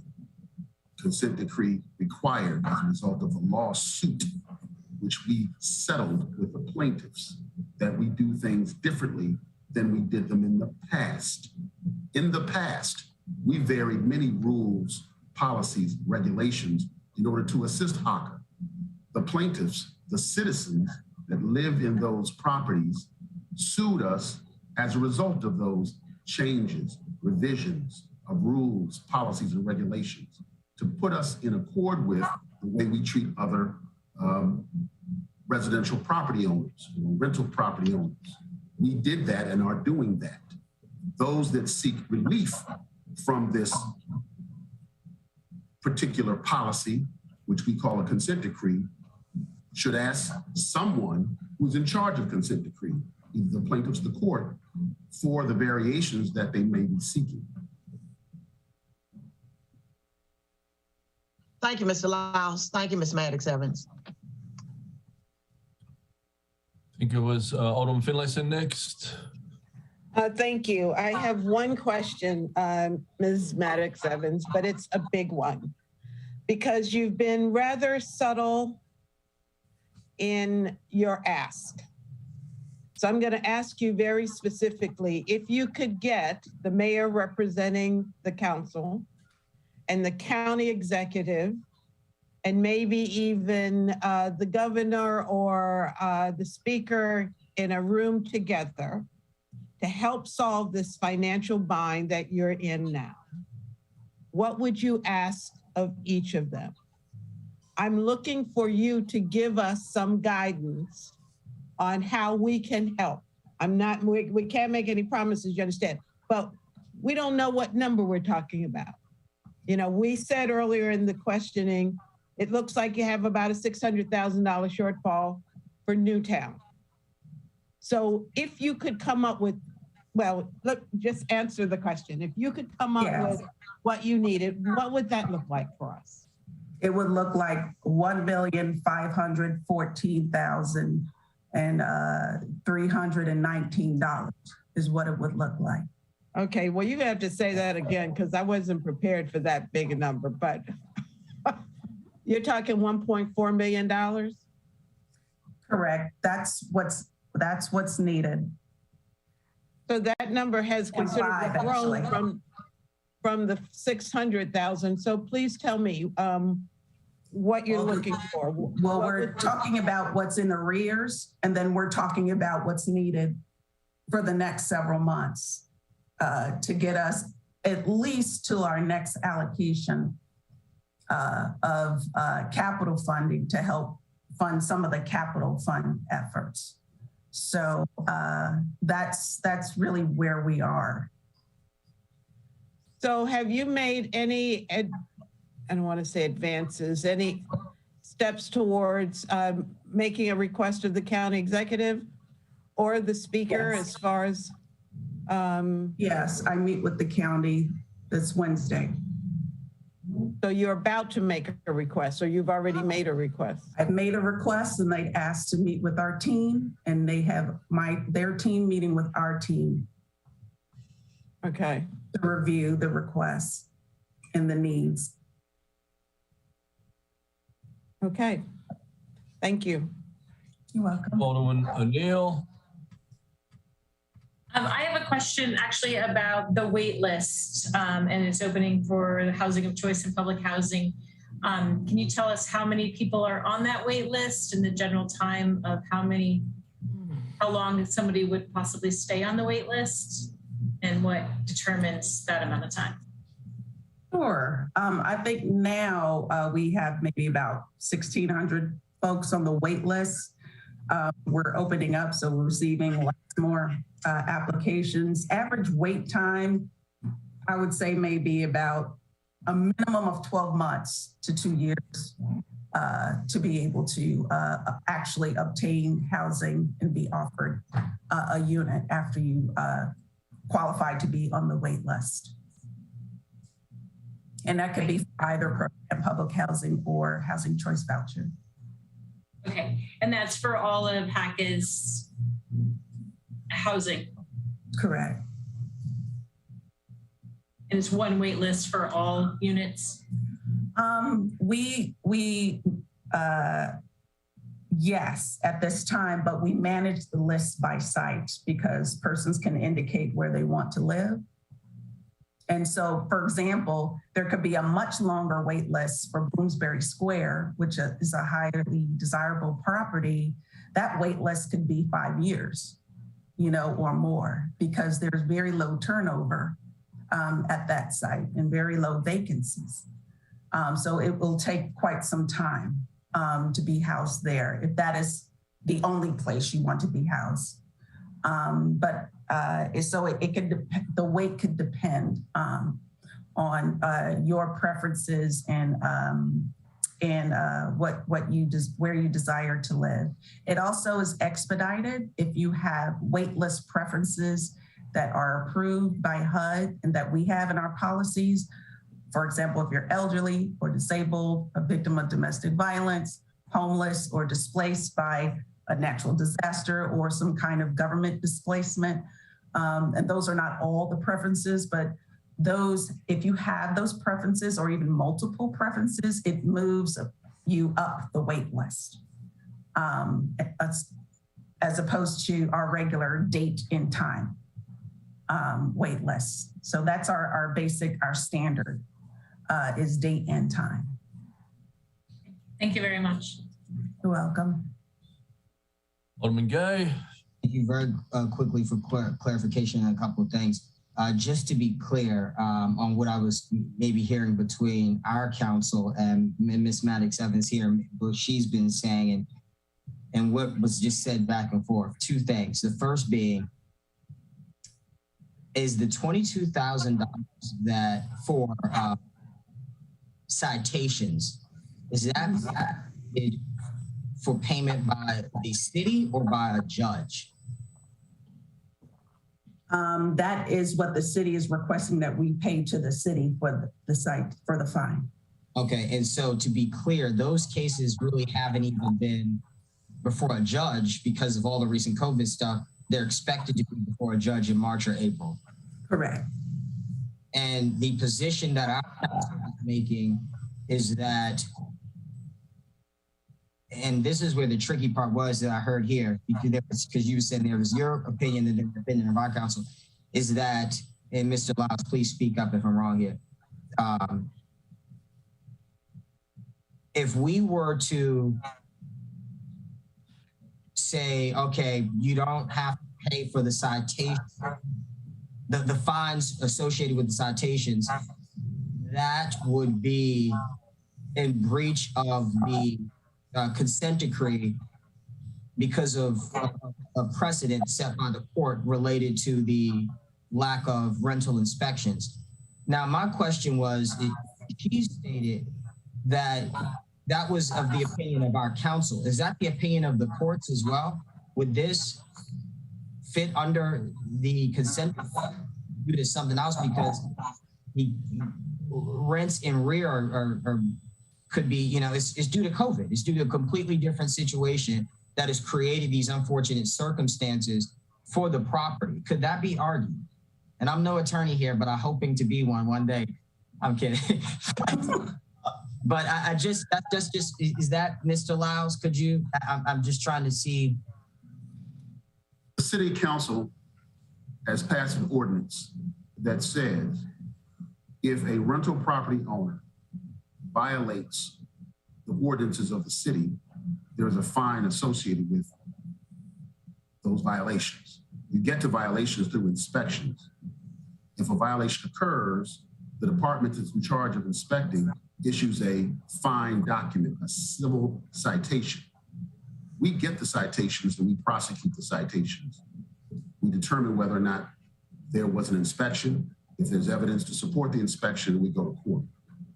I'm not really sure that doing something different than that is appropriate under the consent decree, that the plaintiffs who we settled with require that we hold folks accountable with the regime that the city set up, which is inspections, violations, if there are inspections that have failed, and fines.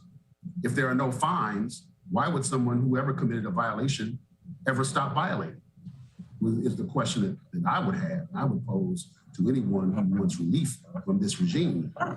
If you don't want to fine anybody for violating anything, then the city council is within its authority to not have any fines for anything, to not have any violations for anything, to not have any inspections for anything, if the council so decides to do that. But that's within the council's authority. We get a ticket that asks for a fine to be certified and paid. And if it's not paid, then we go to court to get the violator to pay.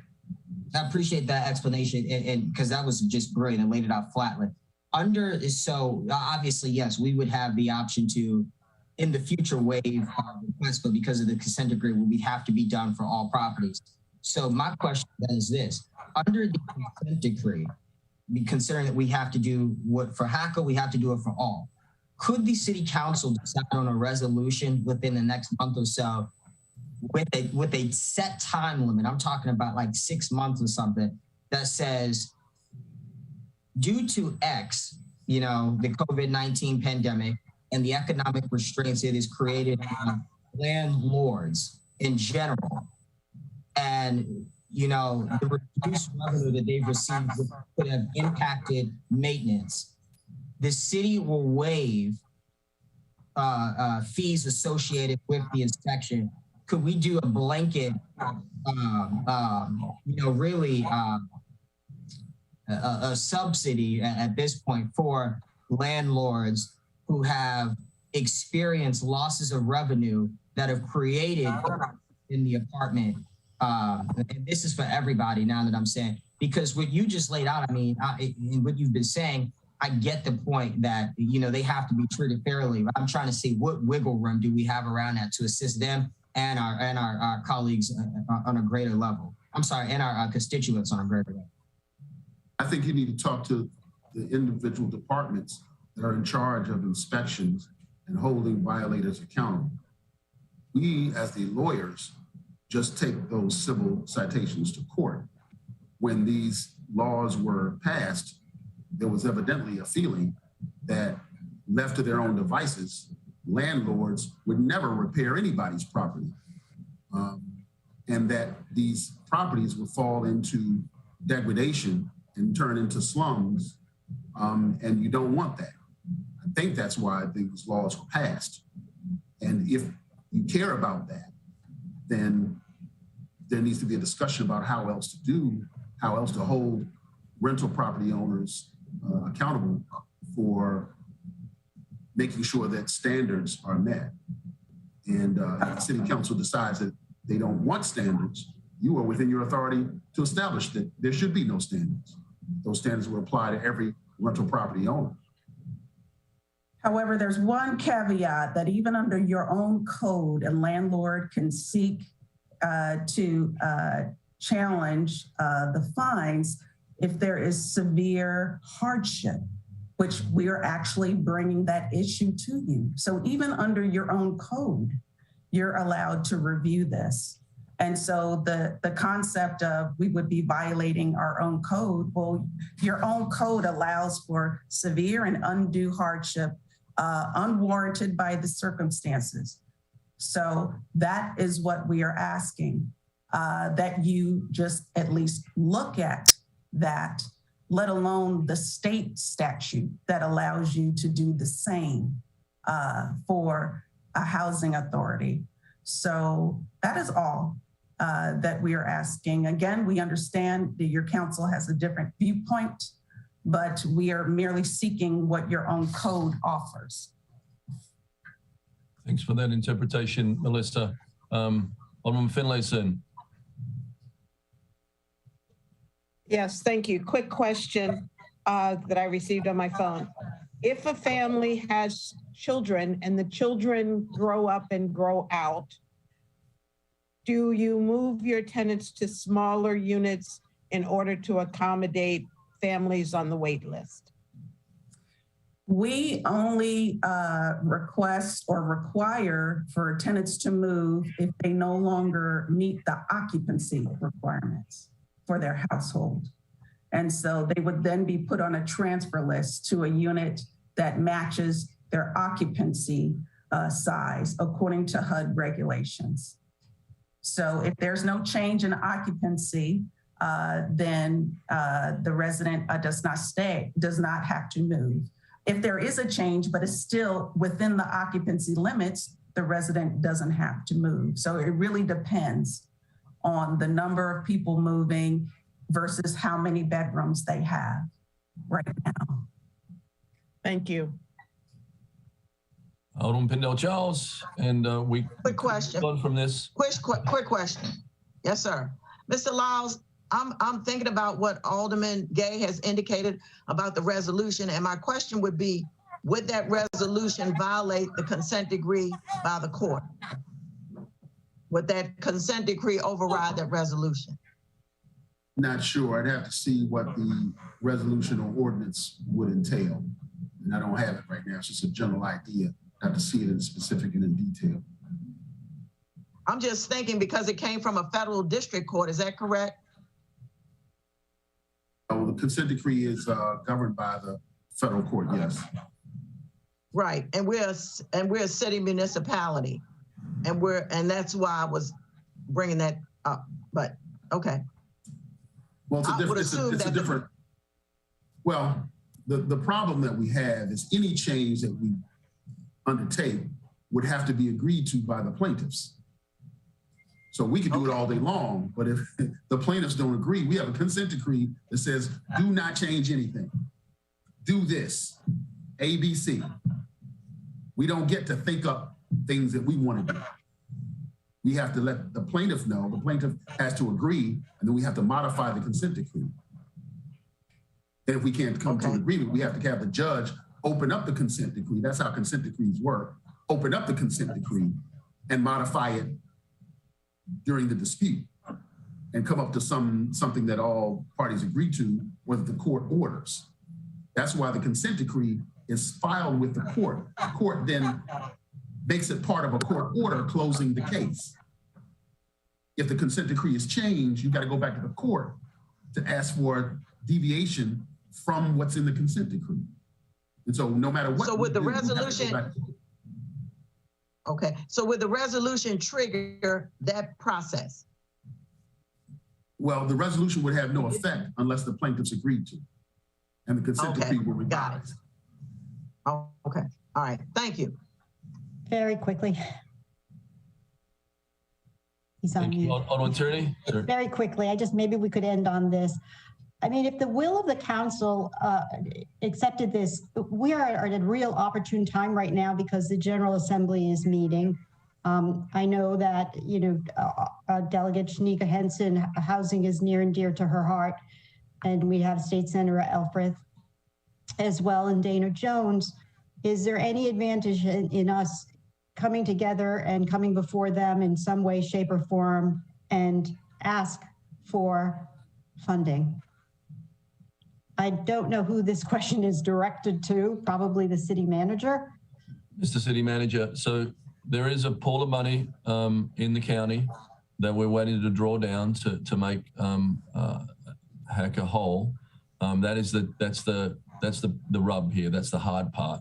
That money that's in the county is City of Annapolis money too. I mean, we all got PPP money. We got American Recovery money. They got big amounts of money in the county. We got a small amount of money in the City of Annapolis, and we put it back out on the street as quick as we could. So that is the challenge here. Mr. City Manager, can I elaborate? Yeah, no, that's truly the rub. When the mayor and I met with Ms. Max Evans on January 11th to talk about all things related to Hakka, that was one of the things that we really talked about. And I think that's why she's meeting with the county executive this week, because one of the real focus is coming out of that meeting besides the units and the other issues that we've talked about, was to try to find a way to get the county money freed up. That's the real rub in all of this, because the money's available, but we have to have the residents sign a form so that the county can release that to Hakka. And that's the difficult. And we've done a lot of outreach with the residents, and with some success, but with a lot of lack of success, unfortunately. So that's how that's what we need to figure out first. If there's a way for the county to pay that directly to Hakka, that would solve a lot of these issues. And they've got the money. So good luck on Wednesday, Melissa, with that meeting, because if you're able to free up that and have that flow to you, that will solve a lot of your issues, I think. Yeah, it's just so ironic because there is a freaking waiting list for housing. That's sort of, the economics prove that it's viable that you have a waiting list, that people want to live there. So we can't give up. We have to keep thinking of ways to support this. Thank you. Alderman Annette. Thank you, Mr. Mayor, and sorry to prolong this, but I assume, like me, my colleagues are getting deluged with text messages during all of this, asking questions like, is Hakka insolvent? Why isn't somebody talking to the plaintiffs? Clearly, this is something that is important not only to my colleagues on the council, but a lot of people out there. And I suggest that we need to have very quickly some kind of a meeting of the city council, a work session or whatever. I am fairly confused about some of these issues. And I also am very interested in if it's $1.4 million now, 6 months from now, is it going to be some new amount? So we really need to get a good sense of the magnitude of the dollars here. And I think they are big, and I think that's very intimidating for all of us. But I just think, again, the length of time this has gone on and the amount of input we're getting from outside, this really ought to get a work session with all the interested parties, including maybe representatives of the plaintiffs, so we can actually ask them questions like, what are they interested in seeing? So that's a request. Good. Alderman Pendel Charles, thank you. Alderman Annette. Just to follow up with Alderman Arnett, Ms. Maddox Evans, have you all approached the plaintiffs and asked them to try to modify the consent decree? Yes, we have. And what is their answer? Well, they believe that this issue is an issue that is already under the city's purview to handle. They are not opposed to the issue related to fines or anything of that nature. So the difficulty, though, and this is just really speaking with their counsel, is being able to communicate the need and understanding to all 52 plaintiffs and to get them to agree to a modification that does not directly apply to them. It applies to the city. And so we are at a difficult juncture here to be able to request something for the city to do to the plaintiffs. So it's a difficult challenge legally, which will be very expensive for us to pursue in court, honestly. So this might be a dumb question. Oh, I'm sorry. This may be a dumb question, but why does it not apply to them, I guess is what I'm asking. We are not asking, we have never asked for an exception to inspections. The inspections apply to the plaintiffs. That was the issue in the case, that Hakka was not being required by the city to inspect the units. That is not what is at issue here. What is at issue is something that was not contemplated in the consent decree at all. It is the associated with those inspections. And so to ask the court to change a consent decree or to alter it for an issue that's not even under the purview of the consent decree will be difficult, a difficult task for us. So that is. Have they said no? Did they say they weren't going to pursue that? No, it's not that. They were very open to our issue. It's the legal challenge as far as we are trying to enforce or ask or make a request of the city to do something. Our agreement is not with the city, it's with the plaintiffs. And so there's an issue there with regards to that. If the court even has jurisdiction to say anything about that, because our commitment was to the plaintiffs to agree to inspections. And that's what we're doing. So basically what you're saying is you don't think they would agree to this change in the consent decree? No, that's not what I'm saying. I'm saying the city is asking us to ask the plaintiffs to do something that is within their purview. Okay, thank you. Mr. Mayor, if I could really quickly. Alderman Gay? Yeah, just my last comment would be if my colleagues could shoot, what I'm doing actually right now is shooting an email to Stuart Pittman and his team and saying, look, she's coming here. Those that have applied, you mentioned, maybe there have been 25 that have been approved, 75 that have not. Those that have been approved, open the funding for them at the least. And so I would encourage my colleagues to do the same so that they know that we as a body take this seriously. And Alderman Gay, the amount of paperwork that goes for the residents to even apply is ridiculous. I've been saying that since March of 2020. I mean, we talked about the requirements. I agree with you. It's insane, and I don't understand why ACDS would do that. But I'm hopeful that they will help you, Melissa. And you've just been a rock star tonight, by the way. I was messaging. I said this case, and you're up on trial. So you've been great. You've been great. I appreciate you as always. Thank you. And Mr. City Manager, just to wrap it up, the fines that have been given, but we knew that the judge would forgive those fines. So the majority of those fines have been forgiven, right? Right. The way it's been going to court is maybe 10% ends up getting paid. And I'm not sure that's the right number, Melissa, but it's a lot less than what the original citation was. So we would expect that same thing. And and I don't mean to extend this, but just to validate what Melissa said, Director Maddox Evans said, is that they have not asked us to not fine. They've asked us for those fine monies to be moved into a repair fund. So it's a little bit different. Instead of waiving them, they just would move into a repair fund that they would then be able to use for the repairs that she mentioned. I just wanted to clarify that. They didn't ask for the fines to be waived. So David, if Hakka does pay the fines, we would immediately put them into grant form and with requirements on appropriation for.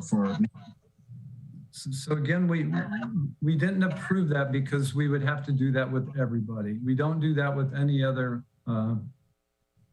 multi-family or housing unit. So our feeling is if we did that, if we've approved it, we would need to do that with everybody.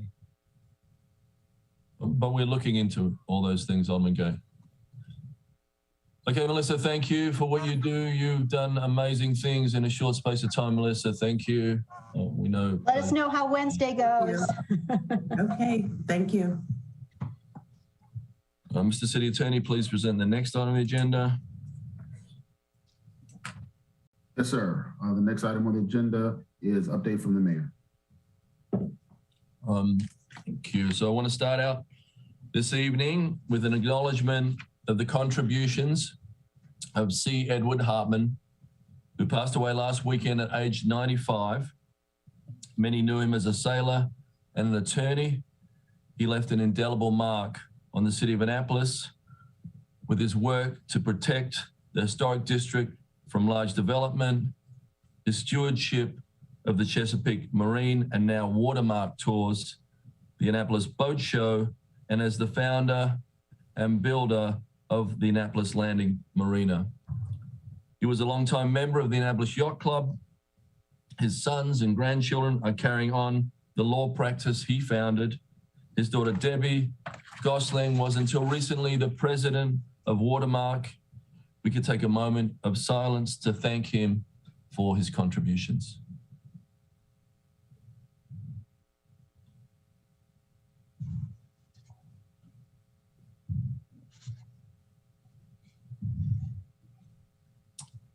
Thank you.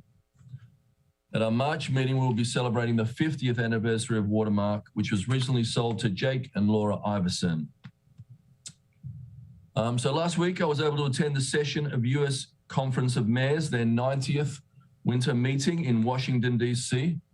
It was an opportunity to meet with mayors from across the country. I want to talk a little bit about the policy components of the gathering, but I'd like to start by commending their handling of an in-person meeting in the era of COVID. It is a model. First, in order to register for the meeting, everyone had to submit proof of vaccination. Each day, we were tested before we entered the venue. With a negative test, everyone got a wristband for that day. Aside from when we were actively eating or drinking, we were required to mask up. It was a pleasure to both meet in person and feel safe about it. The meeting had a number of high-level speakers who talked to us about how we can draw down on the Build Back Better infrastructure funds. They included nearly every secretary in the President's cabinet. Secretary of Labor, Marty Walsh, talked about jobs and hiring priorities. Transportation Secretary Pete Buttigieg talked about a favorite topic of mine, upgrading transportation opportunities, including a move to electric. HUD Secretary Marcia Fudge talked about creating opportunities to help build communities with CBDG grants, which we are taking full advantage of here in Annapolis. She talked about expanding home ownership and the struggles of families seeking moderately priced and affordable housing options. There is a report coming out in a few weeks where HUD is helping municipalities tackle this problem, and I look forward to working towards implementing some of the solutions they offer in the report. Secretary Fudge, if you're listening now, please come and help Annapolis. At the end of the week, we heard from President Joe Biden, who acknowledged the continuing challenges of the pandemic and his work on the rollout of Build Back Better. I know in Annapolis, we are anxious to draw down on those dollars. We have shovel-ready projects in our rebuild of Hillman, our flood mitigation and resiliency work at City Dock and on Compromise Street, as well as plans for our new DPW building project, open space, property acquisition, and much, much more. Now we can take a moment to brag on our administration and our efforts to enhance public art in the city. The U.S. Conference of Mayors awarded me and the City of Annapolis the 2022 Public Leadership in the Arts Award. For a city with a population of fewer than 100,000, I was joined with Houston Mayor Sylvester Turner, who won for the city with a population of more than 100,000, by Bill Atumbi, the governor of Chickasaw Nation, for the state-of-the-art leadership they have shown. I want to thank Jay Dick for Americans for the Arts for welcoming, and he will be coming to Annapolis to present the award before our city council meeting in the near future. He is just waiting for us to get out of the virtual meeting mode. I want to thank Jay and Nina Tansella, as well as Tom Cochran and Mayor Elizabeth Kuntz from the U.S. Conference of Mayors for their recognition of Annapolis. It is an honor. After our first meeting with these mayors, I know that we are moving Annapolis in the right direction. We have challenges, infrastructure, public health, housing, jobs, but we aren't alone in facing these problems. One of the things that's great about the Mayor's Conference is that nobody asks if we are Democrats or Republicans. It is a group that dives into the problem-solving parts of municipal government, and that is where we can all give energy and focus to achieve good outcomes. Speaking of good outcomes, the Government Finance Officer Association of the United States and Canada announced last Thursday that Annapolis was awarded the Certificate of Achievement for Excellence in Financial Reporting for its annual financial reports for the fiscal year that ended June 30th, 2020. Let's get a big round of applause for Director Dickinson for that. Finance Director Jody Dickinson and her team earned the award through a tireless effort to bring transparency to city finances. As you all know, this award follows 2 consecutive credit rating upgrades for the city, including a bond rating from Moody's Investors Service and Fitch Ratings upgrade. When it came to city government, I want everyone to be accounted for through a trackable process. That work has been significantly accomplished for the city and for our taxpayers. These awards and credit upgrades show our efforts to bring the budget process into alignment with modern accounting practices, and it has been worthwhile. I want to thank the council for all their efforts on that, and of course, Jody and her team. Thank you.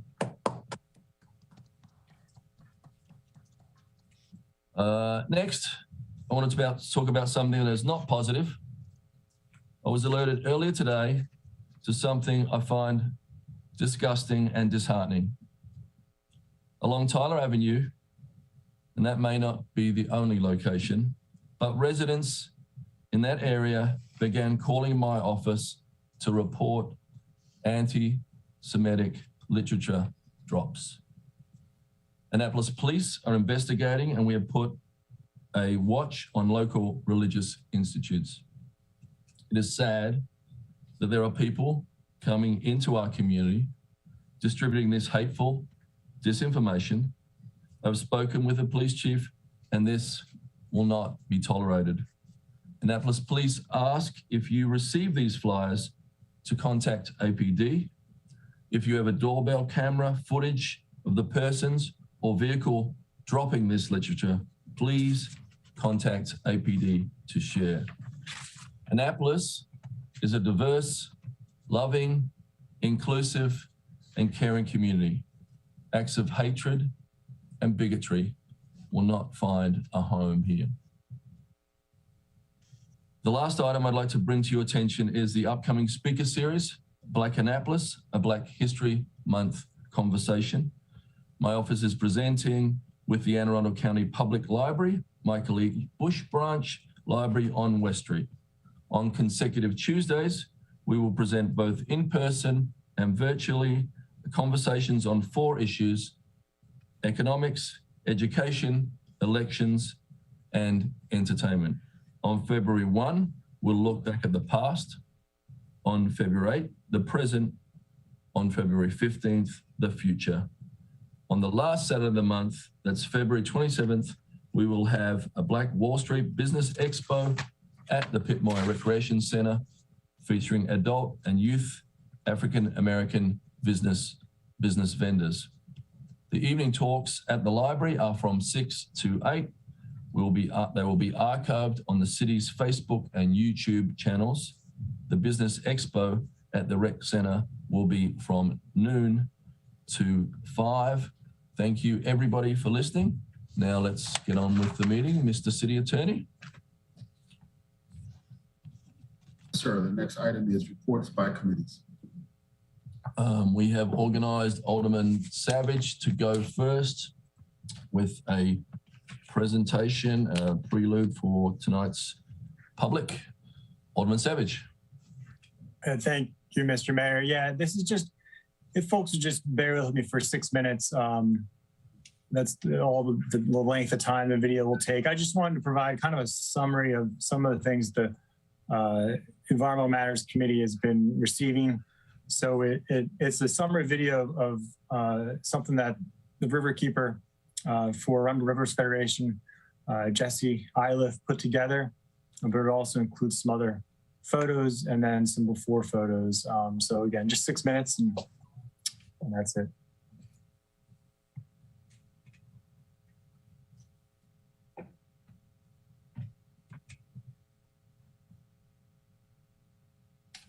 And just to clarify this. Hello, this is your river keeper.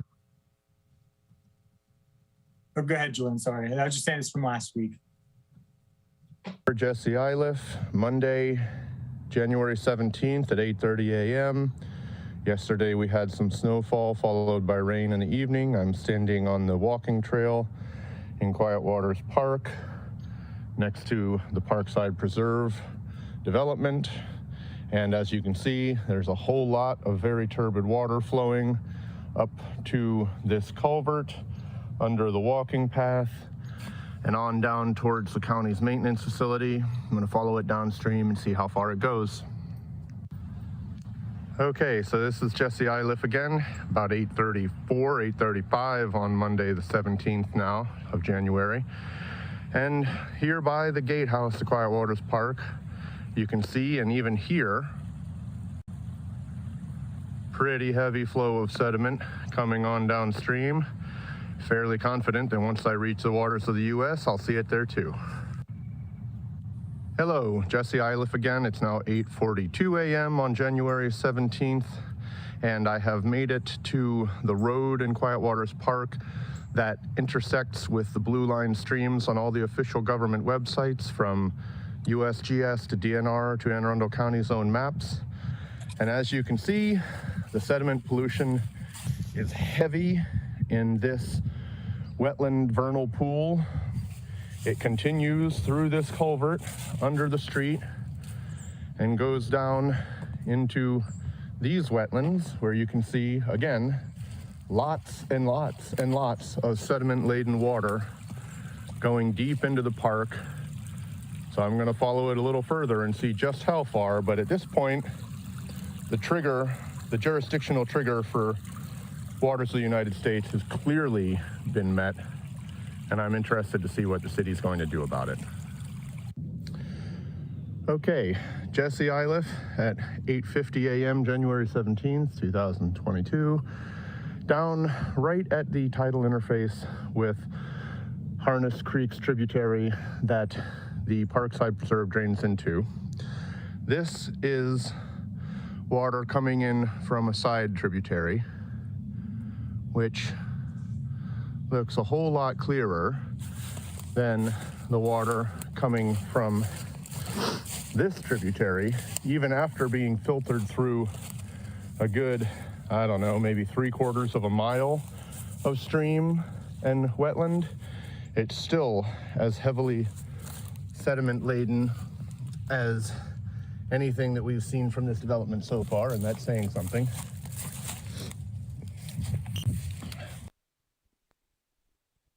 Through the woods there, that is frozen Harness Creek.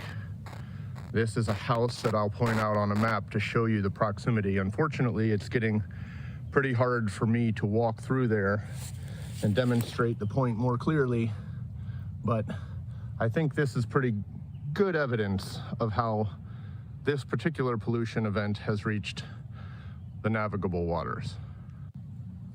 Jesse Iliff again, 8:54 a.m. January 17th, and here you can see how much sediment pollution is making its way downstream towards where I just took my last video at the tidal interface. I'm right here on the Red Blaze Trail in Quiet Waters Park, right next to what I believe is the Sycamore Pavilion up there through the woods. I'll drop a pin on my map location and show everybody, but it's important to see here the scope of how much of this is coming down through the system, how long this stream reach is before it gets to tidal water, and still the sediment choked water looks like a mud puddle in a gravel driveway the whole way through. All right, hello, it's Jesse Iliff again. It's about 9 a.m. You can see me here by the gatehouse to Quiet Waters Park, And this is what healthy water from a wooded area looks like as it comes into a stream. Just in case there's any doubt among city personnel about what the source of the sediment pollution is, this is what clean water looks like. This is what the runoff from Parkside looks like. This is the stream reach that goes directly up to the development's discharge point. And I don't know how I can connect the dots any more clearly. From here on out, it's muddy water all the way to Harness Creek.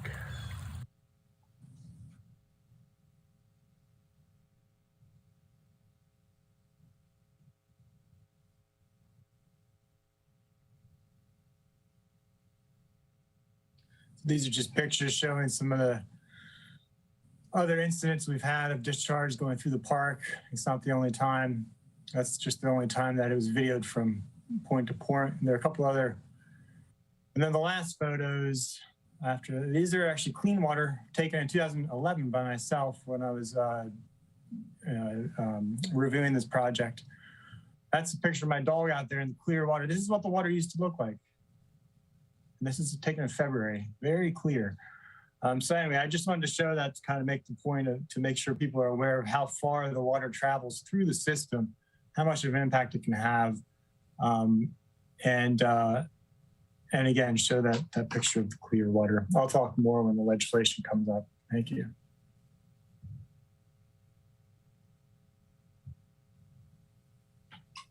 Alderman Savage, so I can respond to that with Jackie Gild now and Director Johnson, so the public can see the measures that we're putting in place. So can I bring you guys forward, please?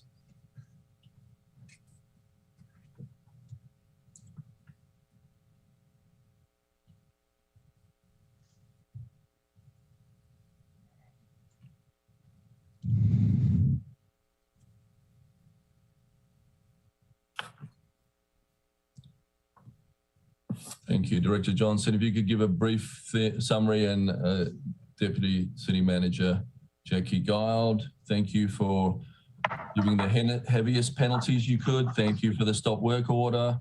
This is a work in progress. We appreciate Jesse's work and your work. Please give us an update. Sure. Good evening, Mayor, members of council. Our approach to preparing for this began before that storm on the 17th, when we had a meeting, Public Works had a meeting following one of the environmental committees meeting with the Reliables senior management, and that was held on Friday the 14th.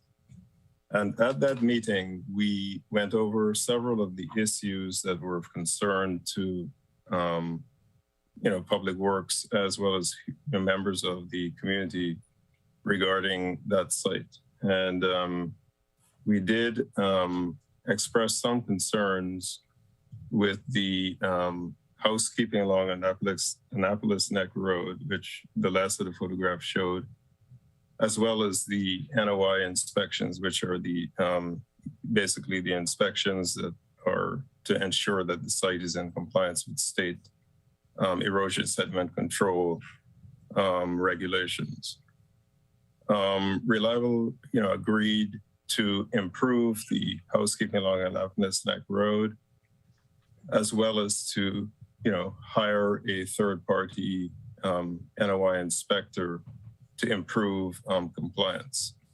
At that meeting, we also, following that meeting, we also spoke about the fact that, the ground was frozen, that we had a sort of a tricky storm coming in that seemed to be fluctuating between snow and rain. And a rainstorm in the winter is a pretty significant storm, and that the ground is frozen, it won't infiltrate. So we did tell them that they should pump down the trap. A lot of that discharge that you're seeing is coming from one of the traps, the sediment traps at the southern end of the development. And we told them one of the problems that there's sort of bedeviled us is that the water is turbid, and none of the practices that are currently in the MDE manual will work to filter that out. The sediment traps don't filter it out. The filter logs, core logs, they don't filter it out. It's so fine that you really have to find a way to prevent it from leaving the site.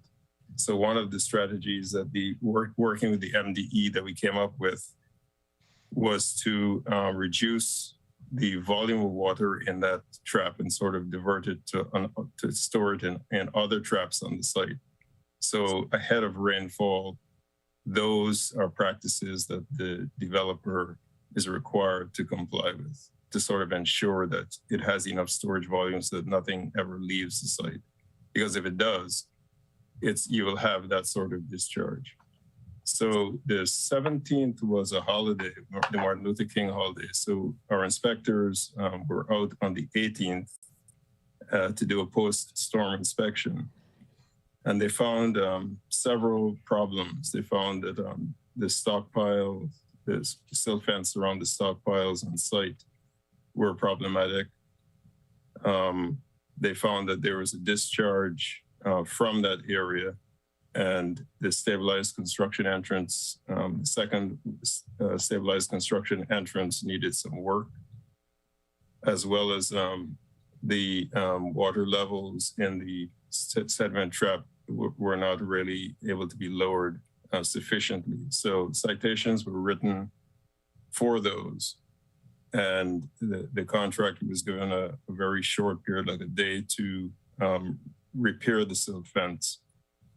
The inspectors followed up again on the 19th, which is the Wednesday. And they found that the silt fence had not adequately been addressed, and a further citation was issued. On the 20th, there was a follow-up inspection, and they found that the previously identified violations had been sufficiently corrected.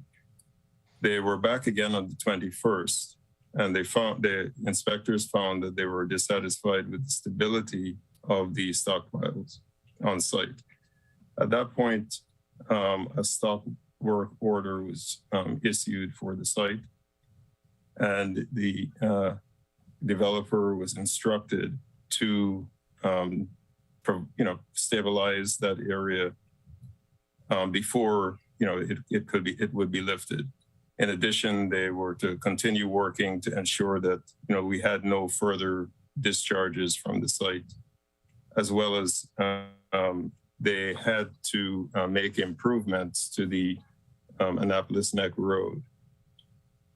As I believe that tomorrow the developer is going to be doing some selective patching along that road. That road is, if you look at the pavement, it's in pretty bad shape. It's sort of failed over.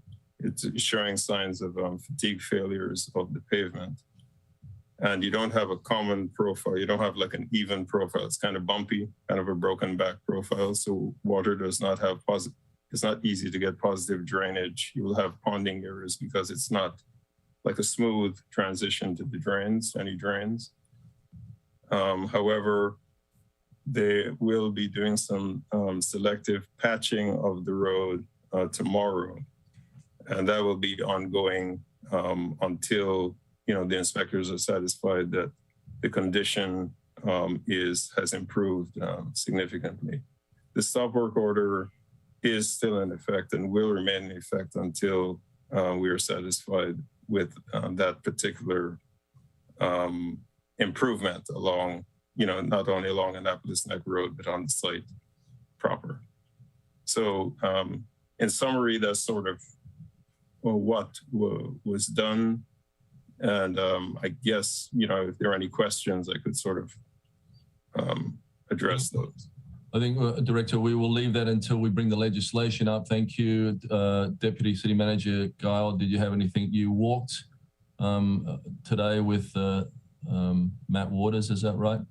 No, Matt Waters was on site with Jesse Iliff of the Arundel Rivers Federation today, walking the site and the perimeter of the site to see if there was any water. being discharged or pollution discharged from the site onto Quiet Waters Park property. And also the city will be back out again later this week. We are working with Reliable Contracting to set up a time when the members of the Environmental Commission and myself, Director Johnson, and the city manager can meet with Reliable on site to examine site conditions. I want to point out that Director Johnson mentioned that Reliable has now retained a third-party independent inspector for their site. This does not preclude inspections by regular city inspections. The daily site inspections by a contractor are required by the site permit.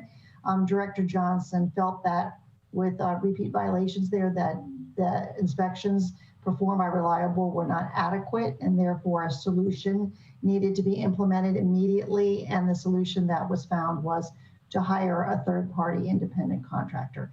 This should go very, very far in ensuring that the sediment and erosion control requirements by the city, by the Maryland Department of the Environment are met on site. But as I said, these daily inspections by the third-party contractor will not preclude the regular inspections by the city inspectors. The city inspectors were on site inspecting almost every day last week. And as I said, Matt Waters was out there again today. So we are taking very seriously the site conditions and requiring compliance with all sediment erosion control requirements and all other permit requirements at the site, including noise violations and after work hour violations. There was a citation issued, there was a citation issued a few weeks ago for after work hours. The Reliable was running machinery after dark. And the Chief of Code Enforcement in the Department of Planning and Zoning made clear to Reliable today that they cannot run the generator they were running to pump water out of one of the sewer trenches after hours. Even though Reliable says it is a very quiet machine, it was being operated after hours, and therefore they were instructed not to do so, that was a violation of their permit. So that's ceased immediately. I also want to mention that the city has been working with Anne Arundel County throughout this process because there were discharges onto their property, Quiet Waters Park. I've been in close contact throughout this process with Matt Johnston, who's the Director of Environmental Policy for Anne Arundel County. And I spoke with him today. The county is interested in what we are doing to make sure that there is the waters on the side of Quiet Waters Park, the streams that lead to Harness Creek and Harness Creek itself are protected. Director Johnson did speak with Reliable today about implementing some additional corrective measures on Quiet Waters property. They have not come up with a final solution. As Director Johnson has mentioned, the fine particles that are released from the site or on site, and we're doing everything to keep on site, are very difficult to trap. And so they need to investigate how best to implement solutions to protect the waterways. Director Johnson will be in contact with Reliable again tomorrow about this issue. And finally, the city has been making great strides in improving our sediment erosion control process in the last few months. As you know, Director Johnson revised this checklist that is used on development sites. He's retrained the staff in the use of the checklists, and they're trying to make them more efficient and effective. And there's a standard operating procedure for how inspectors issue fines, citations, field correction notices, issue warnings, and stop work orders. Director Johnson and I have been working on this standard operating procedure, tightening it up to make the enforcement actions swifter and the type of enforcement, the type of more aggressive, escalating aggressive enforcement happen more quickly in the process. And that has already been implemented. As you see, there have been 24-hour correction notices required rather than several days to 5 days. The inspection staff last week and this week required 24-hour correction notices. And when they were not met, stop work orders were issued and remain in effect. Thank you. Thank you. That was just for Jesse, and the public. But we have a lot more to cover on this, so please stick around for that. Alderman Schandelmeyer did ask to come forward. He didn't get a chance to speak on something we were talking about in the mayor's comments. Alderman Schandelmeyer. Yeah, don't worry about it, Mr. Mayor. I just emailed, I emailed the police chief. I was trying to find out, do we know the group that was passing out the anti-Semitic flyers? The synagogue's in my ward, so. Okay, thank you. Do you have any updates or reports? Yeah, for economic matters, this isn't committee-wide business, but it is something that will come in front of us eventually, and I'm very excited for us. Myself and Stephen Rice will be meeting with Chris Gibbons, who is the founder of the Center for Economic Gardening, so that we can talk about bringing a pilot program for economic gardening to the city of Annapolis, which would be a great way to boost local entrepreneurship and help create a more sustainable city job environment. Thank you. Alderman Gay.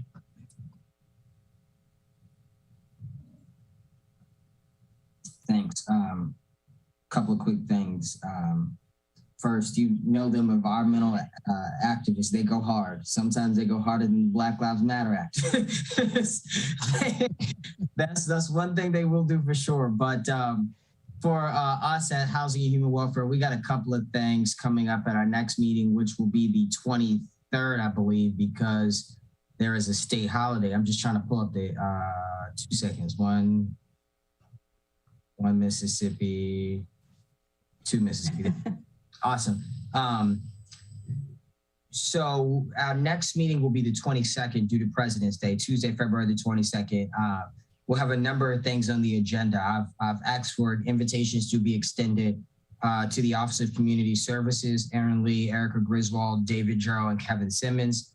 I think it's important ahead of the budget cycle that we get priorities ASAP. And I've made the same request for public safety as well, because I think it's a reflection of public safety too, and just what we need, and also operations. I have here this thread that we did a while ago, the mission statement for Office of Community Caring Services. So I'd like to just go through that and kind of really maybe talk through the beginning stages of what a mission statement may look like for that office. I'm not sure if that has been done yet, but that's kind of what our plan was. I've also extended an invitation to the No Harm VIP program, Adatola Ajayi, Susie Smith, and Adatola's staff to see what fiscal needs they may have ahead of the budget, as well as, I mentioned this to the Public Safety Committee as well, seeing what programming has been done thus far. But I just think that's important as we head into the new year. So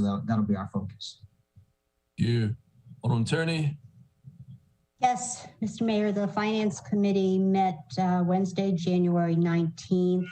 We gave favorable recommendation to 6 supplementary appropriations, which you'll see on the consent calendar tonight because they're under $25,000. There was one that we did postpone action on, SA 15-22, until we contact the donor to see how they wanted the donation handled to the Stanton Center. We did recommend a fund transfer out of our contingency monies for Hurricane Ida that's on the agenda tonight, and a supplementary appropriation, a substantial grant that funds our transit system. And SA 16-22, we gave a favorable recommendation for a FEMA grant for the Compromise Street project. However, from concern, we did ask Director Johnson if he could kindly give us an update on the revenue sources, basically a budget update on that project on the Compromise Street side. And he gracefully accepted that. So thank you. Thank you. Alderman Pindell-Charles. Thank you, Mr. Mayor. The Public Safety Standing Committee met today from 4 p.m. to 6 p.m. We had an extremely wonderful, insightful presentation from our Annapolis Fire Department. It was extraordinarily well-rounded. I mean, I believe between Alderman Gay and Alderwoman O'Neill, there wasn't a question that wasn't left unanswered. I would suggest that to get a great sense of what the fire department is doing, since they're a large part of our budget, you get an opportunity to take a look at it at your leisure between 4 and 6, I said today. It was extremely well received as well. Our next meeting will be on Monday, February the 7th. At that time, we will have an equally impressive presentation from our Annapolis Police Department. On Monday, March the 7th, we will have an equally impressive presentation from our Office of Emergency Management. I did speak and have a meeting with Director Simmons on Friday, and we had also discussed having a presentation as well at the April meeting for the Office of Community Services. So, but we definitely, the information that Alderman Gay has given out today concerning that office, we can certainly work in partnership or have a joint meeting. I haven't discussed that with him, but we can certainly work on that. We don't need duplication. So anyway, extremely impressive today. Very pleased with what we saw, but thank you so very much for everyone's support. Alderman Arnett. Thank you, Mr. Mayor. The audit committee met last Tuesday. We're in the process of identifying a set of priorities for risk assessment for various aspects of the city operations. Thank you. Alderman Finlayson. Thank you, Mr. Mayor. The Rules Committee will have its first official meeting. We've changed our days of the week, the day of the week. So our first meeting will be Friday, February the 4th at 1 p.m. Thank you. Thank you. Any other reports? Thank you. Mr. City Attorney, please present the next item. Question for Alderman Arnett. When is the next audit meeting?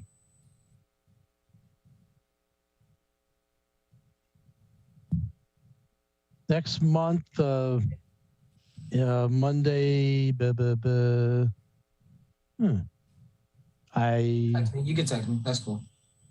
Yeah, I can't find it quickly, but it is next Monday, Monday in February. Thank you. Mr. City Attorney, please present the next item on the agenda. Sure, the next item on the agenda is comments by the general public. So during comments by the general public, persons providing live testimony will be allowed 3 minutes. There's a lot of people out there, so just 3 minutes tonight so the next person can have a turn. You may not speak on items that are not scheduled for public hearing tonight. Legislation is scheduled for public hearing, so don't speak on this in this round. Fire prevention code, sprinkler systems, mooring permits, forfeiture, new singular wireless, aggressive panhandling, public service, water and sewer, and rental operators license. So I will start on our list, and the first person up to speak, and this just audio, Julian, or okay, is Michael Lingosia.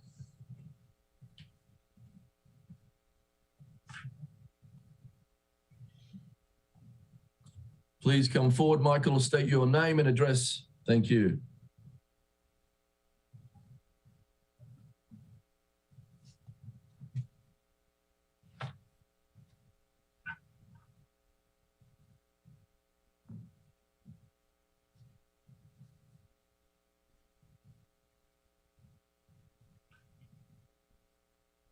Okay, if Seth Winnick is online, please come forward. Seth, state your full name and address.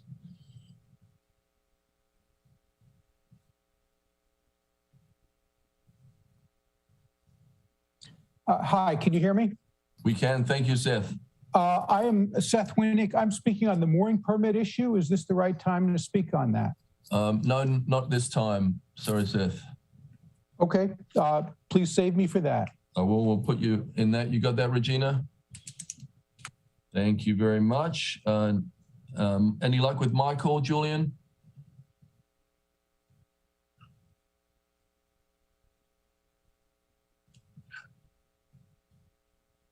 Okay, we're going to move on to, we'll come back for you, Michael. Mary Mulvihill.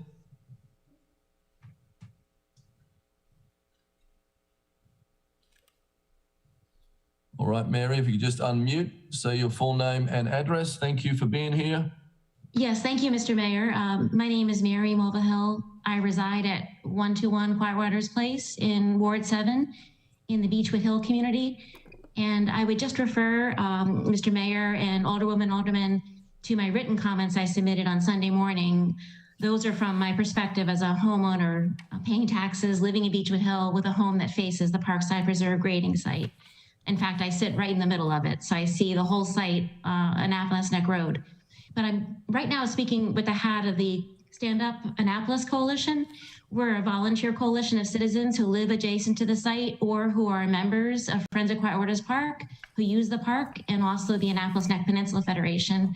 And I coordinate on a volunteer basis our citizen inspection efforts at Parkside Preserve. We have been doing this since October 11th, and today we emailed everyone in this meeting our latest inspection report. We inspect from Annapolis Neck Road and Quiet Waters Park, so we're very careful. You know, we're staying on public property where we can go. But we provided you the link. We've done 16 inspection reports, and we please invite you, and feel free to email us if you'd like a briefing. But we want you to know that we support Resolution 722, and there is indeed an emergency. We appreciate the update by Director Johnson and Deputy City Manager Gild, but the truth is that there has been a bad actor back there, Reliable Contracting, which is not observing city code state laws, but there's also been negligence by the Department of Public Works. We have been trying since October 11th with all our inspection reports to City Manager Gerald, Deputy City Manager Gild, Deputy Director Johnson. We've been providing evidence of all the things that are going wrong there, the standards being violated, and we've seen no progress. And I'll just give a real concrete example. There are 3 basic Maryland standards for soil erosion and sediment control that I referenced in the email and our report today to you that are a big part of the problem still. And it means that it's been 15 weeks since we've been reporting these and none of them have been corrected. The problems of stockpiles are finally getting some attention. The problem of the bare soil, heavy use areas, those travel lanes on the active part of the grading site are all bare soil. That's a complete violation of Maryland standards. That's a big part why our air quality as citizens and those sediment traps are getting so turbid. You've got a lot of airborne and flowing sediment because nothing is stabilized. And Reliable Contracting parks their heavy vehicles on bare mud and soil, and that goes around. And number 3, the Maryland standard for stabilized construction entrance, that is a large part of the problem on Annapolis Neck Road. It has been violated every day since we've been doing our inspections. It still is violated when we sent our report to you today. Everything that comes off a construction entrance that doesn't have a mountable berm, doesn't have sufficient aggregate, and is not compliant, that is going to go towards Harness Creek, and that is going into Quiet Waters Park. Mary, that's yes. 3 minutes. Thank you so much. Okay, thank you. Appreciate it. Next up, Kevin Haggis. Mr. Mayor, Mr. Haggis isn't here, so Okay. Kelly. I go down to Kelly Lane. Please come forward, Kelly. I see you up there. You're unmuted. State your full name and address. Thank you. Sure. My name is Kelly Lane, and I am a first grade teacher at St. Anne's School of Annapolis. Alderman Savage and Riverkeeper Jesse Iliff have both come into my classroom for my students to share their concerns about our local environment. We are very concerned about the deforestation and the runoff from development that is polluting our waterways. St. Anne's School shares critical wetlands with Quiet Waters Park. Many of us at our school live along Forest Drive and are very concerned by the runoff and how it is impacting the flora and fauna. We have written persuasive letters to the City Council in hopes that you hear our concerns and create legislation that will protect our environment. We want to advocate for our school, our community, and our earth. Thank you for giving us an opportunity to share our concerns, and we hope we have impacted your decision to vote to protect our environment and stop the development runoff. I speak on behalf of my first graders at St. Anne's School. Thank you for giving me the opportunity. Thank you so much, Kelly. Thank you for being a teacher. You're awesome. Next up, James Urban. Hello, my name is James Urban. I live at 915 Creek Drive in Annapolis. I'm also a retired landscape architect, and I was on the Planning Commission, Annapolis Planning Commission, when this particular project was first brought before the city. I walked the site numerous times, looked at the soils, which is a great interest of mine, and the soils on the south side of Forest Drive, all along the peninsula, are difficult soils. They're very silty soils, and they're going to take, we have to have absolute care and foresight during their developments. I have not been out to the site during the construction period, but I'm not surprised at the hearing of the movement of the silt, and if it's not being treated according to the plan, to the state requirements, the problems that we see are not at all surprising. I support R722 and hope that you will help to strengthen our sediment control requirements. And that will end my testimony, and thank you very much. Thank you, Jim. Next up is Amy Clements. Please come forward, Amy. Hi, Mr. Mayor and council members and staff. Thanks for letting me speak tonight. I also am here in support of R722, Alderman Savage's declaration about the pollution discharges. I think that we can see that Parkside has been like a perfect example or an imperfect example for seeing that the nominal fines that the city is now giving do not work. And I think after all the testimony from Jesse's video, all the violations that Reliable has already been cited with, they obviously don't care about the fines. And so I think that's a perfect sort of showcase to say, okay, so we know these don't work now. So I think going forward, that the fact, I think one fine is fine, and after that, any kind of flagrant violation of the discharge permits should be issued a stop work order on that. We are pretty sure that Spa Creek in the near future will be having some development or redevelopment projects. And I'm sure since Reliable is such a large contractor that they will be doing some of those projects in the city. And I guess I'm sure you all are sick of seeing Facebook notices and videos from all the citizens showing all the violations, but it seems like that's what we are kind of left with. And it doesn't feel, I myself hate to do anything that feels like a threat. And I don't think that's what people are sending social media posts or Facebook posts for any of these. But I feel like a lot of the citizens are feeling that social media is our best enforcement tool. And I really hope that that the city uses the enforcement tools that we have in place, the stop work order, in order to take care of any Reliable and any other contractors out there who are going to be doing this work. Thank you. Thank you, Amy.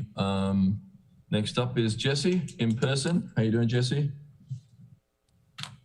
I'm well. Thank you, Mr. Mayor, members of the council, for the opportunity to speak.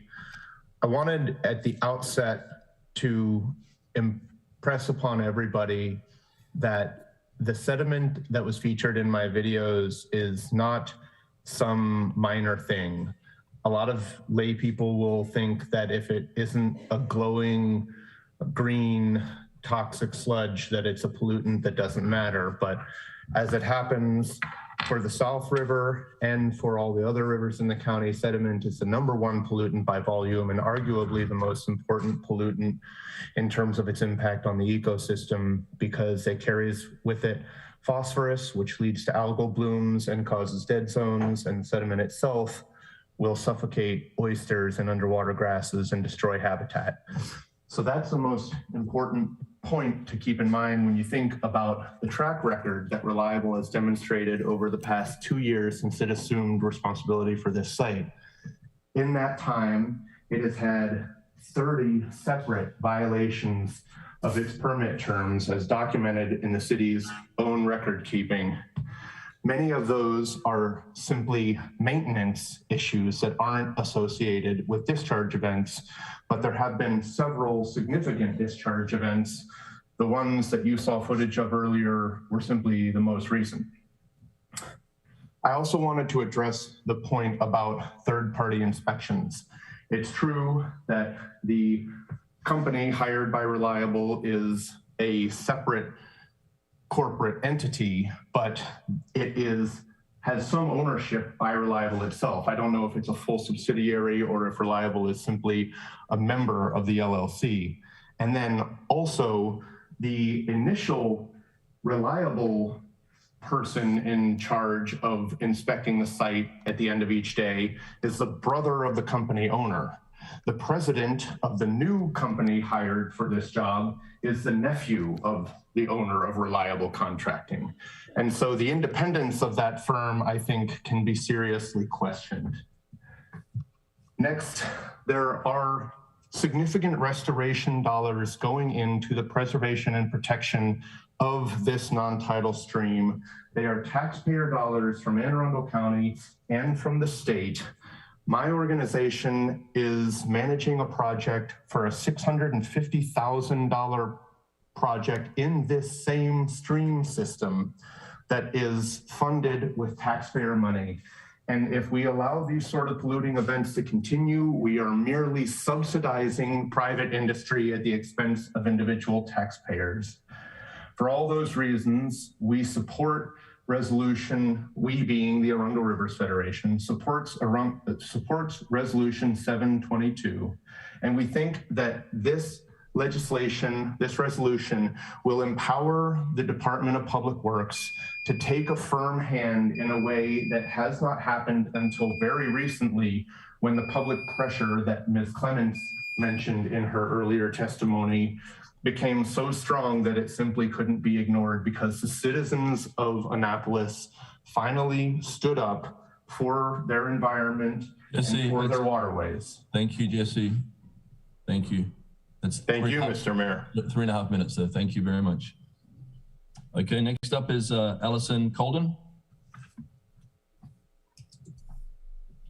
All right. Mr. Mayor, members of City Council, thank you for the opportunity to speak. My name is Allison Colden. I'm a fisheries scientist, member of the Environmental Commission, and a resident of Ward 7. My address is 1010 Hyde Park Drive. And I wanted to speak tonight in terms of the ongoing environmental violations at Parkside Preserve. Sediment and erosion control violations at Parkside Preserve were first brought to my attention by fellow residents 6 months ago. At the time, they were documenting violations leading to the discharge of sediment and nutrient-laden water into the wetlands and headwater streams of Quiet Waters Park. Unfortunately, as we saw in tonight's video, these violations have continued to happen up until as recently as a week ago. While I'm grateful to Alderman Savage, our local water keepers and other organizations, and my fellow Ward 7 residents for remaining vigilant and persistent in documenting and reporting these violations, it shouldn't have been necessary. We trust and rely on the city staff to enforce our environmental laws for the protection and preservation of our quality of life and our local waterways. These discharges, as Jesse just mentioned, undermine the city's pollution reduction goals and leave Annapolitans holding the bag to clean up in the end. My concerns are larger than just the Parkside Preserve project, though. I'm more concerned about the precedent that this lack of enforcement presents for current and future development projects. I'm concerned about the signal that it sends to developers that Annapolis's environmental laws are more like just guidelines, because without enforcement, our laws don't really amount to much. I urge you to support Resolution 722 to direct the city to fully utilize its existing authorities to enforce environmental laws and levy fines and stop work orders when violations arise. We have already seen the damage that occurs to our environment when the city does not execute this authority, and it cannot be allowed to continue. Thank you. Thank you, Alison. Next up is Mary Angela Hardwick. Good evening, everyone. My name is Mary Angela Hardwick, and I'm the Vice President of Education and Interpretation at Historic Annapolis at 18 Pinckney Street. At the start of your meeting tonight, Mayor Buckley mentioned the Breonna Taylor mural. On behalf of Historic Annapolis, I'm here tonight to extend to each of you an invitation to mark your calendars on Saturday, March 19th at 10 a.m. for the official grand opening ceremony of the new Museum of the History of our city. At this new museum, every visitor will discover the story of the Breonna Taylor mural at Chambers Park and so many other inspiring stories of our cities and its diverse people, revolutionaries, visionaries, and civil rights champions in our nation's continuing quest for liberty and justice. It was through community outreach and the help of so many local Annapolitans who shared their family histories and provided amazing photographs and objects to illustrate them in the museum that this new permanent exhibition, Annapolis, an American Story, was created. We hope that every Annapolis resident will see a part of their story in it.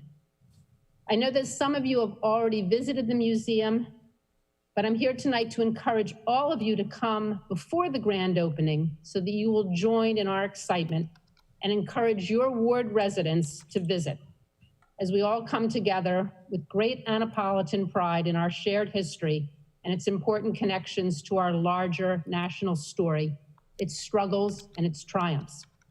You will all be receiving an official invitation shortly with full details, but I ask tonight that you mark your calendars again for March 19th to attend the ribbon cutting ceremony. And I hope that you will please reach out directly to me to schedule your private tour at the museum very soon. I thank you all for everything that you do. Listening tonight to your meeting was amazing. And I thank you all for all you do for the city of Annapolis. And I wish you all a good night. Thank you. Thank you so much, Mary. Next up, Paula Zika. Mr. Mayor, Ms. Zika does not look like she'll be able to make it. I did think that you want to try and give Michael one more chance, though. Okay, Michael, can you unmute? Okay, Julian, any other live testimony? That is everyone, sir.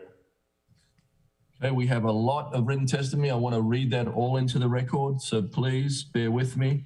Amy Ashbury, 15 President's Point Drive. Sheldon Pitterman, 202 Chesapeake Avenue. Anastasia Hopkins, 1036 Harbor Drive. Claire Miller, 926 King James Landing Road, Annapolis. Marcia Lewis, 9C President Point Drive, Annapolis. Elvia Thompson, PO Box 3376. I think we need an address, sorry. Christine Evans, 1705 Hartfield Trail.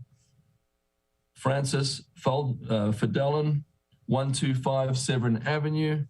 Jim Burdock, 1719 Cedar Park Road. Rob Grieve, 1028 Harbor Drive.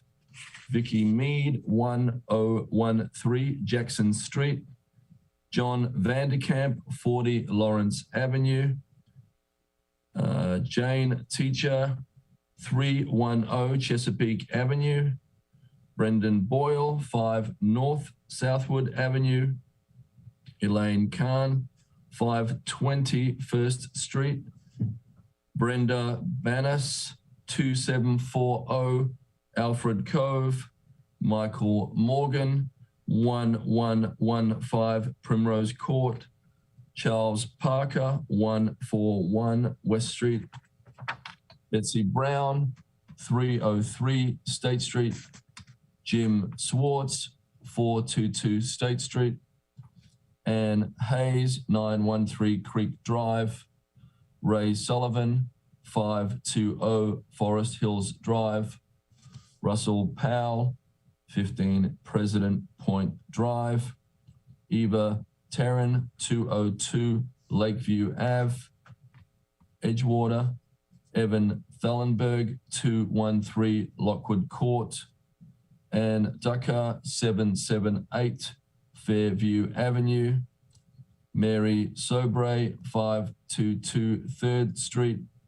Marty Keegan, 5 President Point Drive. Jennifer Janis, 1211 Van Buren Circle. Margaret Thallenberg, 213 Lockwood Court. Frida Wildley, 403 Chesapeake Ave. Elisa Handelman, 600 1st Street. Lisa Boyle, 220 Lockwood Ave. Jason Jacobs, 8 Sailors Way. Phyllis Emmett, 15 Jeremy's Way. Elia Hauser, 25 Bay Drive. Earl Bradley, 940 Bay Forest Drive. Carol Mason, 136 Archwood Avenue. Anthony Seeger, 2 Kimber Ridge Court. Catherine Bohan, 308 Chester Avenue.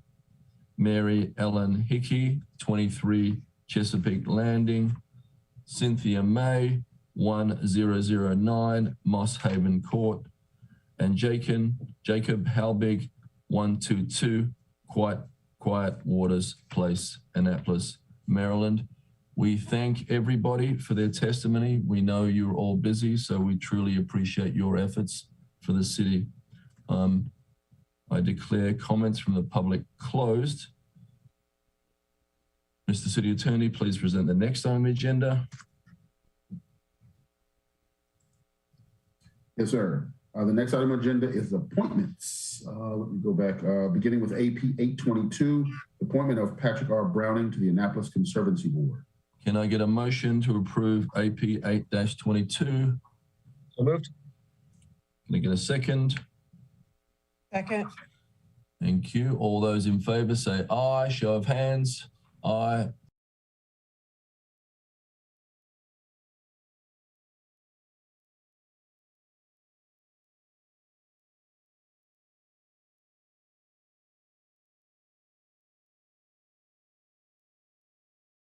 Channel my. Hey, Mr. Mayor, point of procedure question. Can we move these appointments as a group for the sake of time? I'm not sure if we can. I don't. Second. And now, Mr. Mayor. Can we? Yes. Okay. I think I just need to read them all. Okay. Do you want to read them out? Thank you.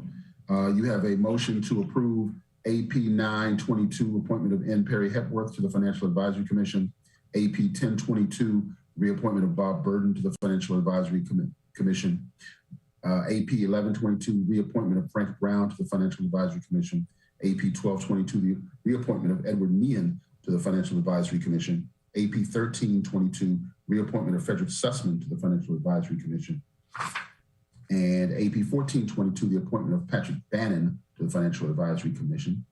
And that's it for the appointments in the motion. That was okay, we have a motion and a second to approve them all as a block. Any comments?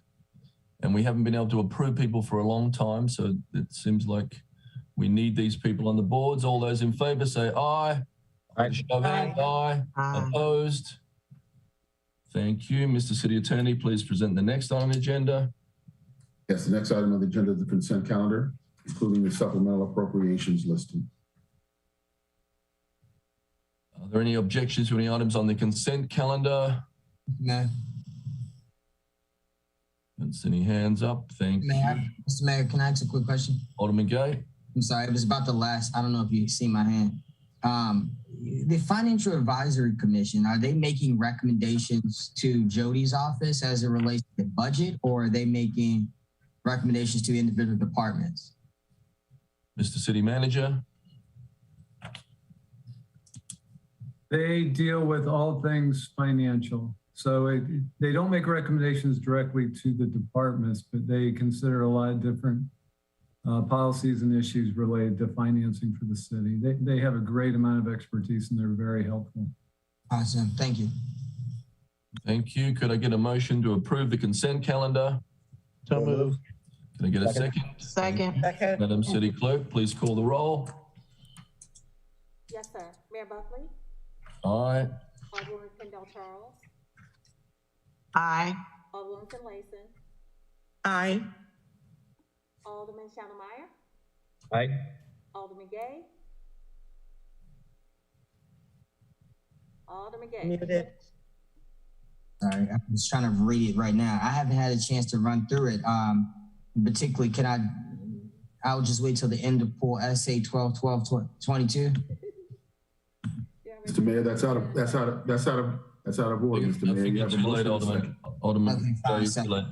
Sorry, yes. Okay, Alderman Savage? Aye. Alderman Arnett? Aye. Alderwoman Tierney? Aye. Alderwoman O'Neill? Aye.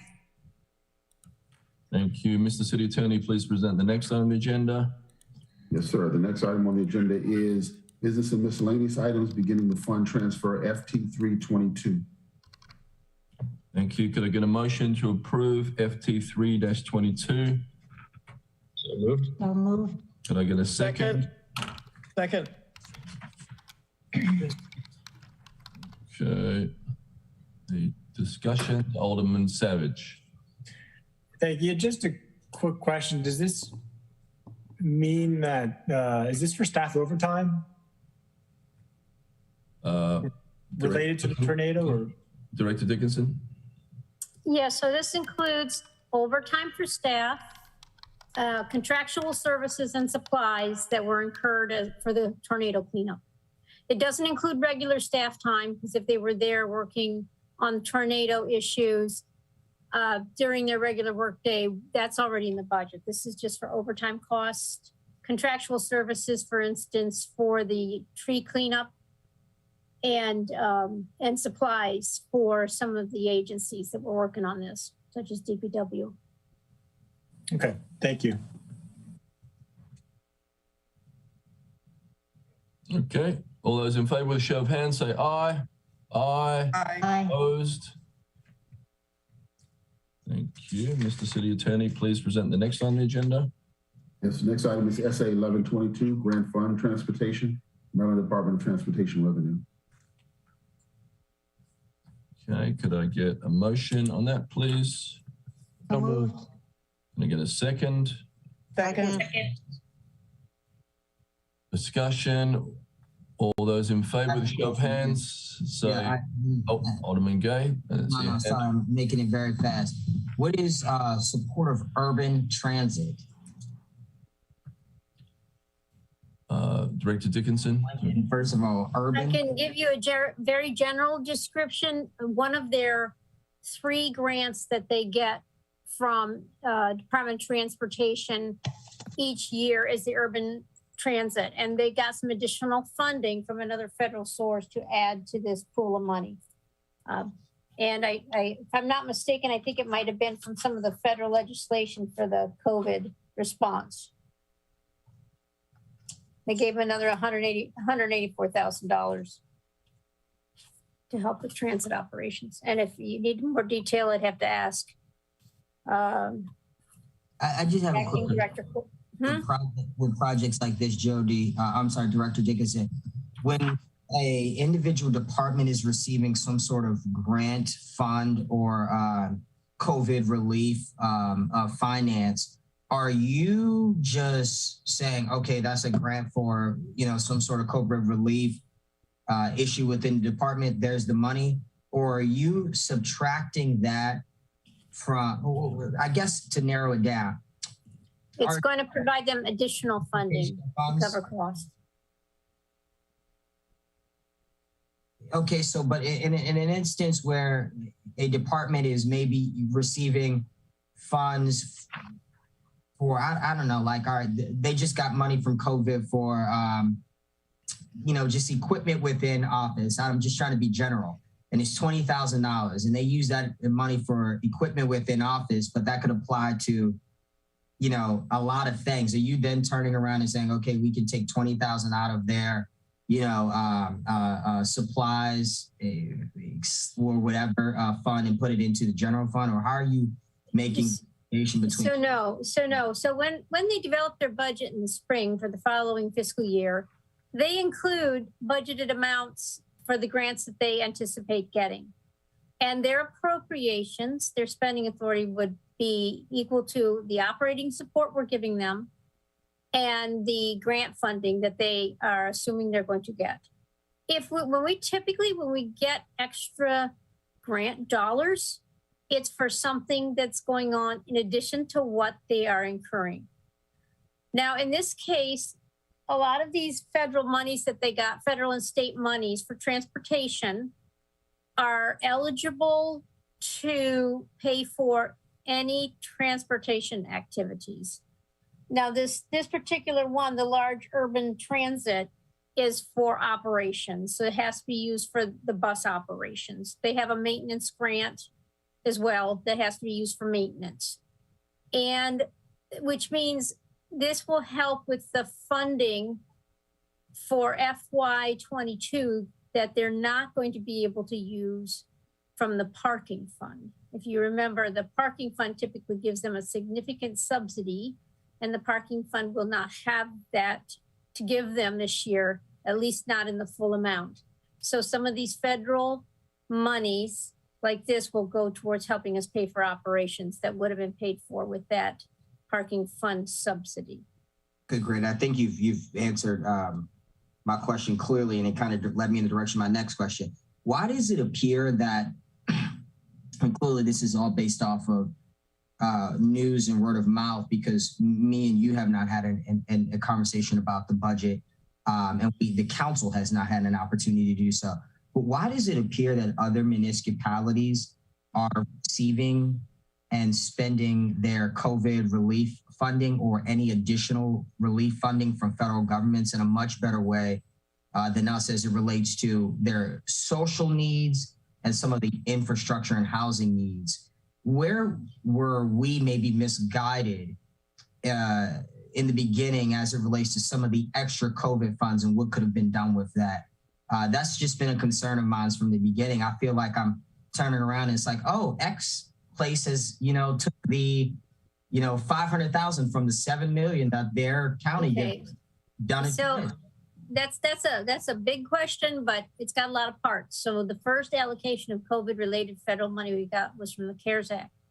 And we got a total of $4.9 million that came from the county, came to the county to us as a sub-grant. And those are the monies that we spent on all kinds of social issues that you're referring to. Helping fund the food giveaways, doing the utility program that we did to help people that were late on their utility bills that were affected by COVID. Those were some of the programs that we used that for. Public safety salaries, that kind of thing. Is almost all the types of things that we would have run that would have been paid for by the general fund. And we have spent that, and we spent that by the end of December as we were required to. Now, the transportation fund got its own large allocation of CARES Act money. I think the total was somewhere like $4.3 million from the CARES Act. And they were able to use half of that up through fiscal 21. So we applied some of that in FY20 for transportation activities, and that's what it was for.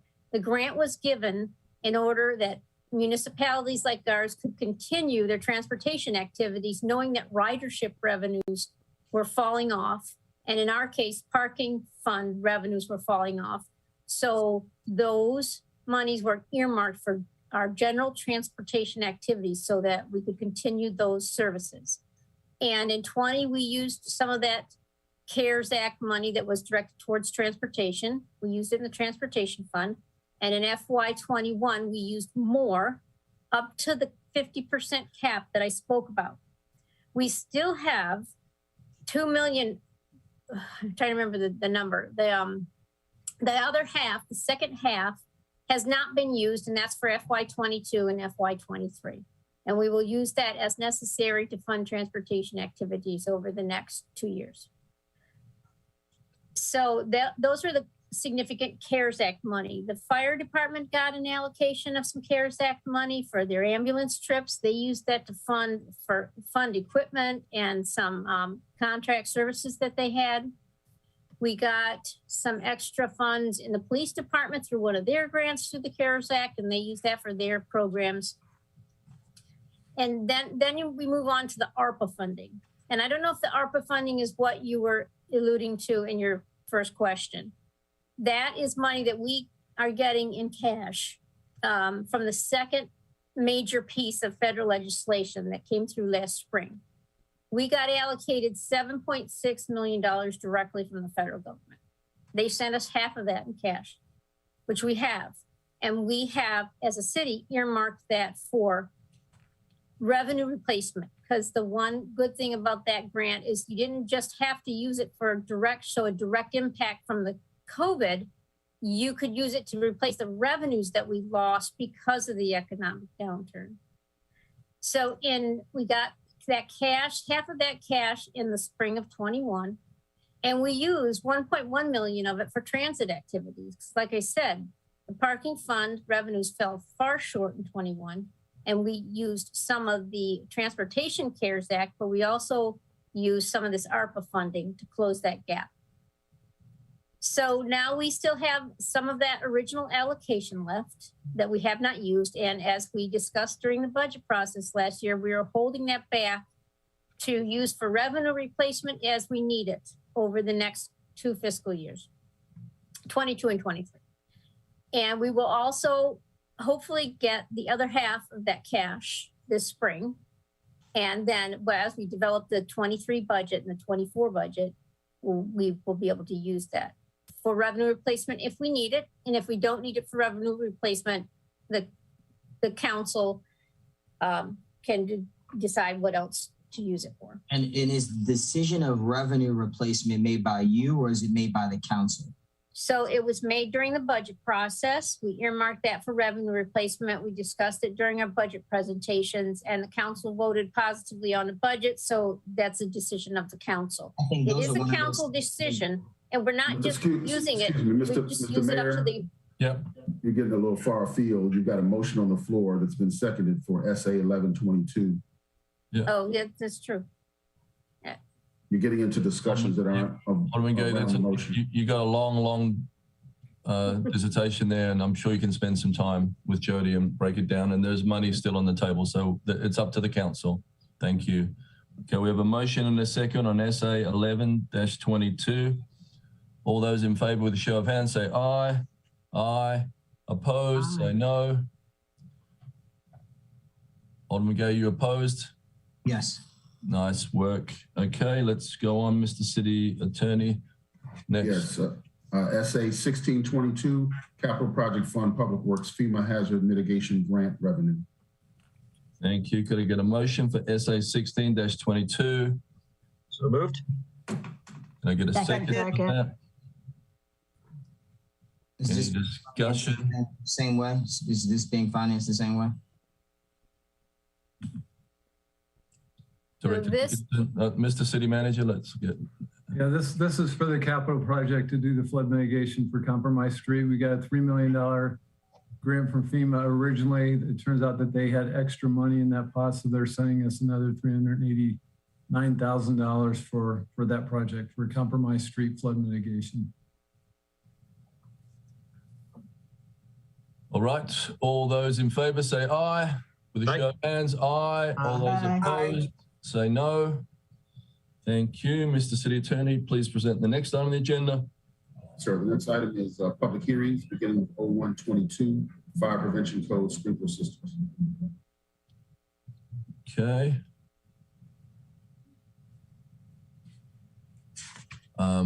I don't know if Regina, nod, yeah, okay, great. I see you have no speakers. Do we have any written testimony on this? Okay, thank you. Any questions? Oh, wait a minute. Yep. You probably got I hope you all, well, the letter from Chief Romali is attached to the legislation, so that's testimony, but also there was an email from the Chief of Historic Preservation, John Tower, that was distributed as well. Just want to make sure that you received that. Right, thank you. I declare the public hearing on O-1-22 closed. Please, Mr. City Attorney, present the next on the agenda. Next item is O-222, mooring permits forfeiture. Do we have any speakers? I might have to let you lead, Julian. I don't have a list of speakers here. Mr. Whittick. Okay, please come forward and state your full name and address. My name is Seth Winnick. I live at 307 State Street, and I'm the holder of an annual mooring permit. When my name came up on the waiting list, there was no actual mooring at location 40, which I was moving to. And I paid about $4,500 to install a mooring. I use this mooring actively, but I also sail, race, and cruise for extended periods. I'm strongly supportive of the work of the harbor master and her team.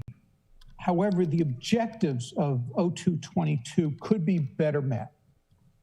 During the January 18th Maritime Advisory Board meeting, the harbor master reported that there are 30 to 40 people on waiting lists for approximately 40 annual moorings.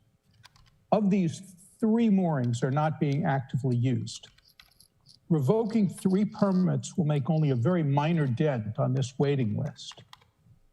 The proposed change would limit how people can use the annual moorings that they have now. It would require that basically boats on these moorings are day sailed or only sailed locally. There's no real justification for limiting how many days away from a mooring somebody should be able to sail, or how often they should be able to sail off their mooring and where they should go. Prime sailing season here on the bay is in the spring and the fall, and many sailors go north during the summer months. A trip to Maine is a week-long venture each way, if that's what you're doing. So 30 days barely gets you there and back with a couple of weeks there. At the Maritime Advisory Board meeting, Chairman Lomax suggested redrafting the ordinance to require mooring holders to notify the harbor master of extended absences rather than seeking permission. The board also discussed allowing the harbor master to rent vacant annual moorings to transients, as is common practice elsewhere. This summer, I'm planning a 2-month cruise. I may also sail locally away from my mooring on multiple occasions before and after that cruise. And I don't want to be forfeiting my mooring as a result. So I did ask in advance for permission from the harbor master because the contracts are due on February 1st. And I received that permission along with the proviso that any change in those plans would also require advance permission. It strikes me that this entire procedure is a real administrative burden, and it also would make discretionary the application of this portion of the city code, which is likely to lead to other complaints and disputes. So in conclusion, I strongly support the harbor master's goal of ensuring that annual moorings are used actively. However, there should not be a fixed limit on permit holders' sailing and cruising frequency or duration. Permit holders should be required to notify the harbor master of extended absences, and vacant moorings should be available to rent to transients. Thank you very much. Thank you, Mr. Winnick. Thank you. That's a great input there. Any other speakers, Julian?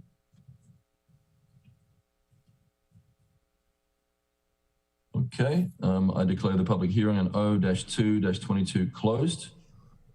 Mr. City Attorney, please present the next on the agenda. Sure, the next item is O-322, New Singular Wireless PCS LLC, doing business AT&T Mobility Corporation lease agreement. No speakers, Regina, thank you. Okay. I declare the public hearing on O-3-22 closed. Mr. City Attorney, please present the next on the agenda. Yes, sir. The next item is 0422, aggressive panhandling. Thank you. Any speakers, Regina, on that? No. Thank you. I declare the public hearing on 04-22 closed. Mr. City Attorney, please present the next item on the agenda. Yes, sir. The next item is 0522, public services, water and sewer. No speakers. No one on that. Thank you. I declare the public hearing on 0-5-22 closed. Mr. City Attorney, please present the next item on the agenda. Yes, the next item is 0722, rental operator's license. Regina. Okay, I declare the public hearing on 0-7-22 closed. Thank you, Mr. City Attorney. Please present. Next item. Yes, sir. The next item on the agenda is legislative actions on first reader, beginning with 0822, alcoholic beverages, the Market House. Okay, is there a motion to adopt 0-8-22 on first reader? So moved. Okay, I'll have to recuse myself, Regina. Thank you. I'll second that. I'll second the motion. Thank you. All those in favor say aye. Aye. To be clear, this is allowing them to serve shots and regular alcohol, correct? Spirits. You're in the middle of a vote, Mr. Mayor. The vote has to be taken, discussion. Nobody said discussion. We started the vote. I apologize, Alderman Gay. So I'm going to have to do that vote again. But before I call the vote again, Alderman Gay.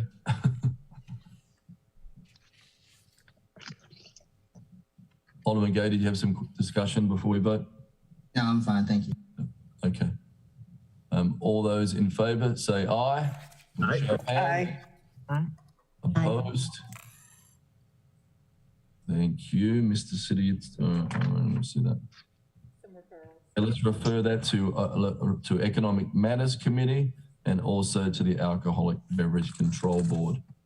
Thank you. Mr. City Attorney, please present the next item on the agenda. Next item is R622, Hurricane Ida Small Business Financing. J-Cars LLC doing business as Tucker Auto. Is there a motion to adopt R-6-22 on first reader? So moved. Could I get a second, please? Second. Ken and Alderman Pendell Charles, you had comments? Yes, sir. I believe that we can suspend the rules on this tonight. This is the same piece of legislation that we voted on the last time for 3 other businesses affected by the tornado. So could I get a motion to suspend the rules to allow passage of this resolution? So moved. Second. Second. Okay, this needs everybody. Is that right, Mr. City Attorney? Okay, could I get a show of hands? Say aye. Aye. Aye. Aye. Anyone opposed? Thank you. Is there, so did I get that on first reader or not? So you have the motion to suspend, so the rules are now suspended, so you go back to your motion, which was second to pass it. Okay. Well, I'm sorry, you need a motion to pass it now. Okay. First reader. Could I get a motion on that, please? Thank you. Can I get a second? Second. Thank you. All those in favor say aye. Yep. Can I be added as a co-sponsor, please? Absolutely. Thank you. Thank you, Alderman Savage. Thank you. All those in favor say aye with show of hands. Aye. Aye. Thank you. Okay, so the motion to adopt R-6-22 on second reader, please. So moved. And again, can I get a second? Then this is a roll call. Madam City Clerk, please call the roll. Yes, sir. Mayor Buckley? Aye. Alderwoman Pendell Charles? Aye. Alderman Finlayson? Aye. Alderman Shandemeyer? Aye. Alderman Gay? Aye. Alderman Arnett? Aye. I'm sorry, Alderman Savage? Aye. Okay, Alderman Arnett? No. Please? Yeah, aye. Alderman Tierney? Please. It's too late to joke. Aye. Alderwoman O'Neill. These boxes are going out. Aye. Thank you. right. Thank you all very much. Thank you. Thanks for all the incredible work you're doing in that, Rhonda. Thank you. Mr. City Attorney, please present the next item on the agenda. Yes, the next item on the agenda is R722 on first reader, an emergency declaration concerning pollution discharges. Okay. Can I get a motion for R-7-22 on first reader? So moved. Second. Thank you. The second. Okay. Alderman Savage. Yeah, thank you, Mr. Mayor. So just wanted to give a few comments about this and just a few things in response, or should I wait? Well, I'll just say it now, I guess. But so just in response to what was said earlier, a few things I want to point out that, you know, one of the reasons for this resolution is that it was stated earlier that the city has enacted the heaviest penalties that we could. And I think that's, again, the point is that we have not. And it has taken 2 years to issue a stop work order, 2 years of problems. And as far as practices not filtering out the fine sediments, the director is right that in a sense that everything is about prevention. I think he said that. And that's the point with all of this, is that the contractor was not and has not been doing everything they could to prevent the discharge. That's why, to their credit, staff did acknowledge that 30 findings of noncompliance for this developer, for this contractor. 30 findings over the past 2 years. So clearly, they have not been doing everything that they're supposed to. You know, sometimes you do have really big storms, it's hard to prevent, but that's the key question is, did they do everything that they could to reduce that pollution? So where I left off with that video earlier was showing that clear water in the ephemeral channel, showing kind of what it used to look like. And now we have that muddy stream. And I think that's something important to point out is it's getting eroded. That channel is getting eroded. It used to be this flat ephemeral stream. It had no defined channel, but it's considered ephemeral because you can see the stained leaves. You can see other indicators of hydrology of the water flowing. That's what makes it ephemeral. But now it's changing, and you're having more erosion, not just from the sediment coming off the site, the sediment being eroded, actively eroded in the forest by the increased amount of water. So I think we need to keep that in mind as we talk, even in the future, talk about possibly requiring, hopefully staff would look into requiring any kind of remediation repair by the contractor to fix that stream. And so, because that is a permit condition, is they can't, in stormwater management, you can't alter the existing drainage pattern. It's supposed to be replaced with something that's akin to a forest. That's the standard for stormwater management. So I think I want to make a few points. And besides all the environmental, you know, as people have mentioned, I think in some of the testimony, there have been traffic control issues. I've witnessed this twice firsthand. That are contrary to the standards for traffic control. And I'm very familiar with those standards. I have to comply with them when I do work in my day job with my projects. And that is a threat to the public safety. If the contractor's not following those laws, they could turn a huge excavator around and take out a car or take out a pedestrian. And this is something my constituents have had to deal with repeatedly. Road conditions are not being maintained, which is starting to turn around, I think, because the city's pushing them. But the road conditions were so bad, I was nervous to drive through there with my car because there was a lot of ups and downs and a lot of mud on the street and a lot of noise issues they have to deal with, contrary to permit conditions and our noise ordinance, keeping my constituents up at night. The dust issues, so dust gets all over their homes, their cars, and dust is considered technically to be an off-site illegal discharge of pollution, sediment pollution. But I want to make 4 primary points. And the first, just kind of establish some background myself. I'm not sure if everybody's aware, but yeah, this is my profession, sediment control. And I did it as a consultant for 4 years, an environmental consultant. They hired me to go out there and go to construction sites, make sure they're in compliance. I have 2 certifications from the state to do that. I did that for the city as the sediment control inspector for about 6 or 7 years. essentially ran that program for the city. I was the only sediment control inspector.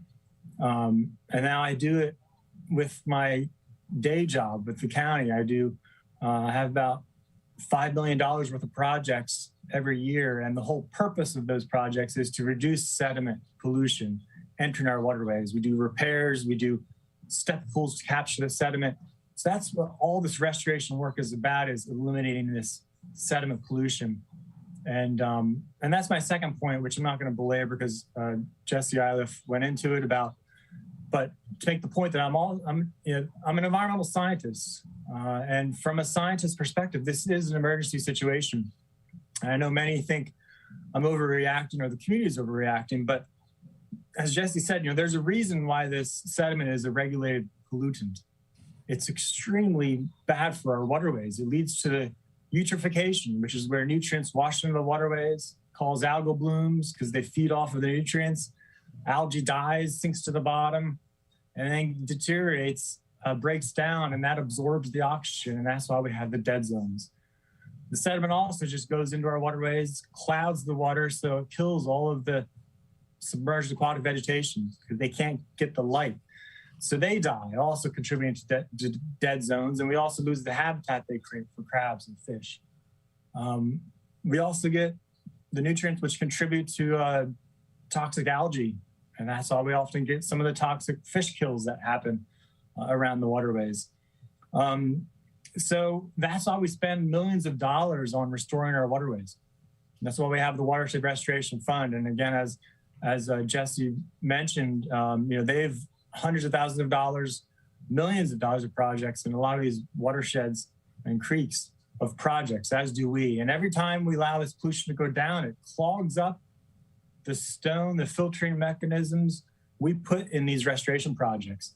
And so that's why this is such a big concern. The money, we've got thousands of volunteer hours into these projects. So we really need to do everything we can to stop this pollution. And that's why we don't think we are overreacting. I don't think I'm overreacting. This is really a nuclear level event in terms of this stuff happening over and over again. And as I said, 4 or 5 times we've had discharges, more than that haven't been documented. So the third point is just that, I already mentioned the third point, kind of just how this is all preventable. If the contractor was following the appropriate standards and regulations, and they just simply have not been. That's been documented in some of our own inspection reports. But we also have things we need to work on with our enforcement agency in terms of not going the extra mile. They weren't picking up on violations. They weren't asking for more to be done. And that's why I had to bring down MDE. And they did clarify the laws set the floor, not the ceiling. And you have to always be striving to reduce that sediment pollution. And so hopefully we can get that turned around with all of this as well. And the fourth point, last point, is just that I've tried to address this in many ways for the past 2 years. I've tried to be nice and haven't always been too successful at that. But I've also tried to be logical by sending code specifications. I've tried relating my experience from what I do on my job and what I did when I did this for the city. I tried holding internal meetings, tried doing them at the committee. I've reached out to MDE, who did confirm that my assertions were accurate. But all of that was really to no avail, which led us to this point. Is that kind of public testimony from your cat, Alderman? But that's why we need to step in, and that's why we need this resolution. I really don't see an alternative at the moment. It's been 2 years. I think we need to step up and pass this resolution. And this is really the same approach that we took with the stormwater resolution we passed last term. And we're not creating new law. We're just clarifying intent of the discretionary language and language speaking to constrain the code liberally to benefit the public and benefit the environment. We're not asking for anything excessive or extreme. We're just asking for the code to be applied in a manner that better meets the intention and purpose of the sediment control. And so, just to be blunt, I mean, the problem was some of our our enforcement agency wasn't exercising the discretion to benefit the goal and purpose of the code, which is to protect the public and the environment. So we need to provide this legislative intent and clarity, just like we did with the stormwater management. And that's where I'll leave it for now. Thank you. Thank you. All right, we have a first and a second on R-7-22 on first reader. All those in favor with a show of hands say aye. Aye. Opposed, say no. Okay, Mr. City Attorney, please present the next item agenda. Sir, the next item on the agenda is legislative actions on second reader. Beginning. Mr. Mayor, sorry, I was going to make a motion to suspend the rules to pass this in second reader tonight. I don't know. You can we make a motion now, Mr. City Attorney, or not? We're already on the next item, sir. It's up to you. Well, the next item hasn't been moved yet. Yeah, it hasn't been moved. We didn't get to it. So I'll move that we adopt R-722 on second reader. I'll move to suspend the rules to adopt R-27. Point of information. Yes. Alderman Finlayson. Did we address the amendments to R-722? I didn't get any of those moved, so I just thought we were bringing it in on first reader. So. Okay, so it's just on first reader. Okay, so the amendments are not. Okay. It's just first reader. It's just putting it out to the public. And no one moved. Okay, I get it. No one moved any amendments on that either, Alderman Savage, right? So. Well, because it's not on second reader yet, but there are amendments. Okay. It's just first reader. I want to be clear. Just first reader. Okay, thank you. Well, are you putting forward a motion to suspend the rules now, Alderman Savage? Yes. Okay. Second. Can I provide a little context? So I thought I'd try to make this motion to suspend the rules because I do feel like there is urgency behind getting this passed as soon as we can to kind of establish standards going forward, which will hopefully be adopted by staff, by the departments. We are still seeing indications on the project site, even from today and from yesterday. I was sent more pictures of problems still happening out on this site. We've received testimony from the developer tonight, and it's quite clear, even from their language, they still are not taking this seriously. They're being very combative. They're dismissing my constituents. They're dismissing a lot of the constituents, all of our constituents, county constituents who've provided testimony. And it's clear they're still not getting the message. I think we need to be clear tonight to say this is a top priority for us. That's why I think we really need to get this discussed and passed tonight. Okay. So we have a motion to suspend the rules. You have a second, Mr. Mayor. I thought we had a second. Yeah. Yep, you did. Second. Thank you. You need a unanimous vote on this. Alderman Finlayson. Mr. Mayor, I'm not sure whether this is the appropriate time, but I think I would like to hear from Director Johnson and Ms. Giles about the need for the urgency of this legislation. Now, we can wait until the amendments come, or we can do it now. I think we could hear from Deputy City Manager Giles.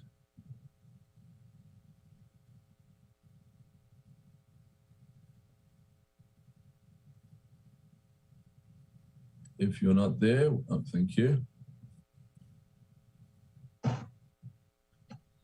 Can you speak to the urgency of it, please? Yeah, thank you.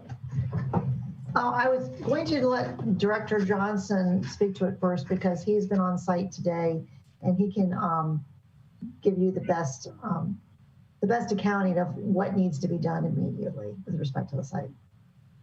Okay, thank you. I believe that a lot of what is ensconced or included in the resolution, the Public Works Department has continuously been working on, is a lot of our procedures are sort of following that. I mean, you know, in terms of the use, I think there is some variation in terms of the use of the stop work order, but we are doing more rigorous enforcement. We have changed internal practices and procedures to ensure that the inspection staff are, you know, being more comprehensive when they inspect the site. We have new inspection forms, protocols, and practices. And, you know, I don't necessarily know how urgent it is that the resolution wouldn't really change anything that Public Works is doing. We don't actually need the, you know, the force of the statements in the resolution to properly discharge the problems that, you know, our responsibilities on site.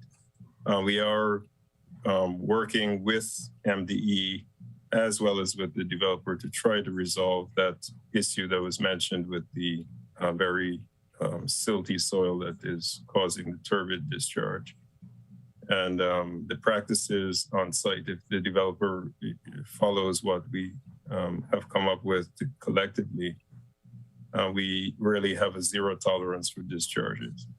As sort of is noted that when we did have, you know, we tried to work with them, MD had sort of told us to work with them to sort of resolve that even though the discharge was a bit of a problem, not really permitted, they were not in favor of us sort of taking enforcement action against, and this was in a meeting that we had in October. We had 2 meetings with MD in October, and they had a clear understanding that the existing practices in the manual do not address the problems that we're facing on site. And we had them bring in an experimental practice from the concrete industry, which is used to reduce turbidity, which is really the big issue that we're facing on site. So, I mean, I think that a lot of what's in the resolution, we are already doing. And, you know, we have already made major changes to the way in which, you know, we are sort of dealing, not just with this site, but for all sites, for sites 1 acre and larger. And we have several of those in the city and several others that will be forthcoming. So, I mean, I think that's my thought on that. Deputy City Manager. The resolution is styled as an emergency declaration. It's meant to apply to all current and future sites, but it's styled as an emergency declaration because of the sense that this has been continuing, the violations that have occurred at the site. And I understand that the Alderman is trying to accomplish here to make sure that the level of enforcement and the swiftness of enforcement are applied to the full extent of the code. So I understand the emergency part of the resolution.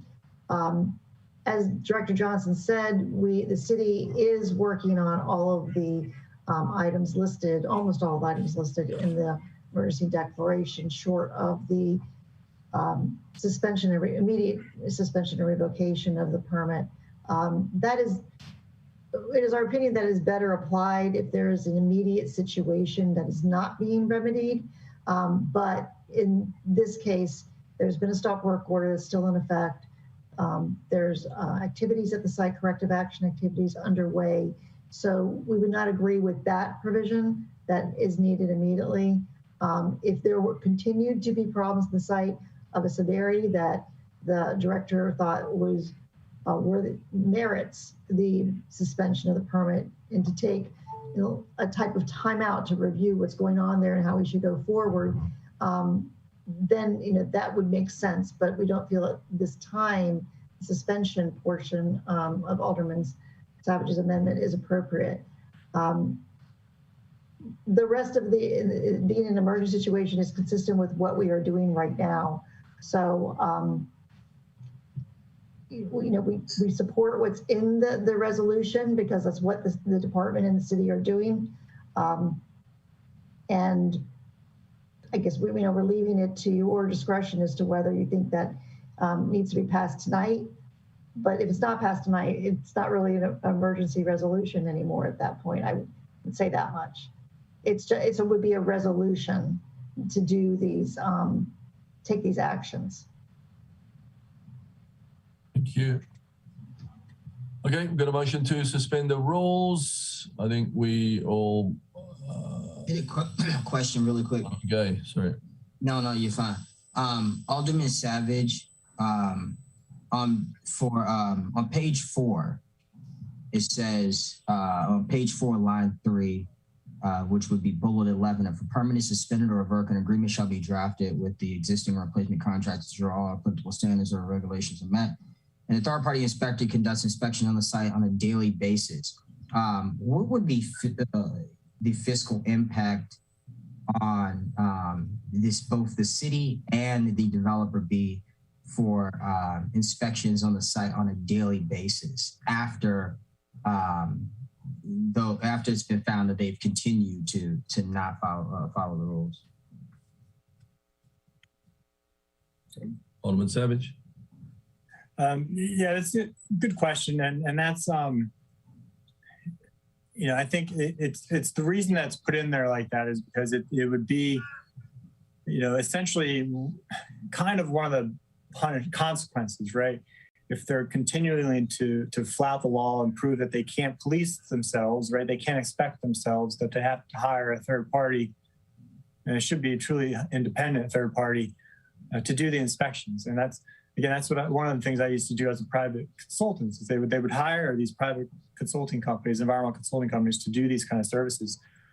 So the cost would be, it depends on the size of the site, but it would be somebody who may go out there once a day. It could be somebody who's out there every single day, all day. Sometimes it would take a couple hours to walk a site, maybe just 1 hour if it's a small project. So it's really hard to nail down a cost, but that's, we've got to think of the bigger picture in the sense that we're passing along a cost to the contractor. Because right now we've had to increase, Director Johnson, to his credit, has increased the inspection frequency to 3 times a week, if not more. We're sending out 2 staff people. One of the inspectors really, they should be focusing more on engineering than on doing these inspections. We're spending an incredible amount of staff hours and cost doing these inspections because the contractor's not doing them. They're not noticing the problems either. They just don't care about these problems. So in that sense, that would be passing on that cost to the contractor. They'd have to hire those companies. And ultimately, my last question, who would the authority of this, is this the Director of Public Works responsibility, or would the Deputy City Manager, Resilience and Authority trump anyone, because this is environment? So are you the go-to for, making sure that these stipulations are met? No, it still remains within the responsibility of the Department of Public Works. So it would be the director's responsibility to conduct the regular inspections. So to answer your question, Alderman Gay, the third-party inspector costs would be borne by the contractor. There would be no cost to the city. The city would just continue to perform its regular inspections. Now, the hope would be, with a third-party inspector on site, that full compliance would be ensured. That inspector would be inspecting the site and noting deficiencies and making the recommendations for corrective action, if any, to the contractor. Therefore, with that third-party inspector doing their job, our city inspectors should not have to spend as much time on their inspections. They should find a site in compliance. It should be easier for them to inspect. And after finding that this particular site, let's say it's a reliable site, is in compliance every time they inspect, they wouldn't have to be out there 2-3 times a week anymore. They could conduct weekly inspections.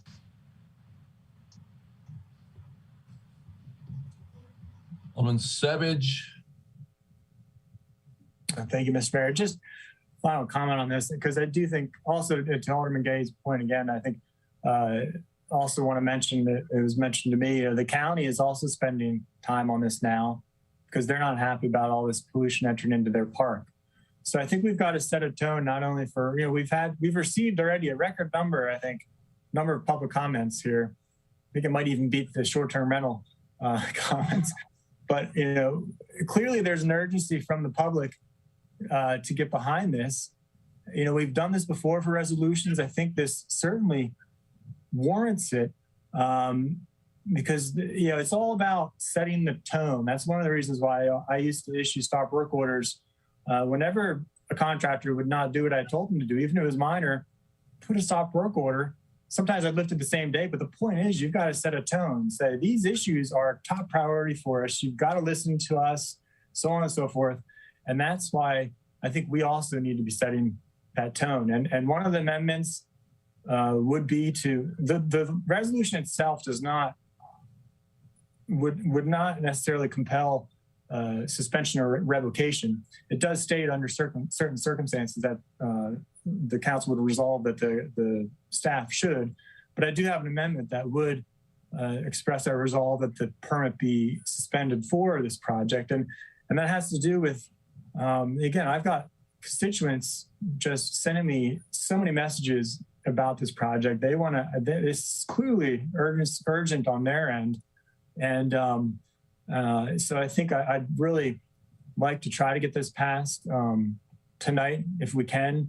But if not, I guess we'll take it up in 2 weeks. But because I think if we pass it and we actually end up passing that one amendment, we could also send that message that yes, we think the permit should be suspended, not necessarily completely revoked, but suspended. Because after 2 years, we need to send a message that we take this seriously as a council, as a community, and we're not going to tolerate a contractor who doesn't do this. And again, based on the public comments from the developer themselves, it still hasn't sunk in. What else do we need to do to get these people to understand that we take this seriously and we want them to respect our environment and keep our citizens safe? You, Alderman Finlayson.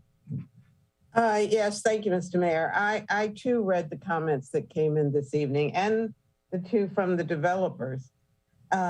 Very different perspective. I think we were told today that, and again this evening, and City Manager Gerald, correct me if I'm wrong, or Director Johnson, there is a stop work order, correct? There is, yes, there is. Okay, so, one of my concerns, or one of the concerns that I raised last week at Environmental Matters was that, and Mr. Johnson, you should be commended for the new process that you put in place.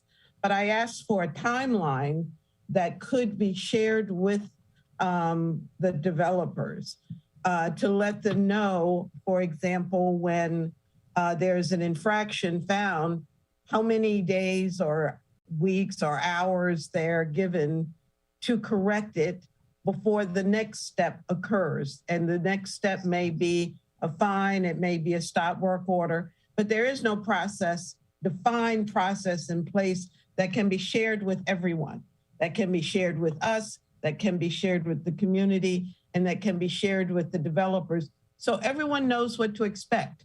There's a lot to be accomplished here. And I think it's premature. I'm interested in having the discussion about all of the amendments, but I don't see a need to rush this through. And so, I'm sorry, but that's what I'm seeing right now. In response to Alderwoman Finlayson's comment, there actually is a standard operating procedure for enforcement with the Department of Public Works that we mentioned during the general comment section, right before the general comment section. And that's being revised right now.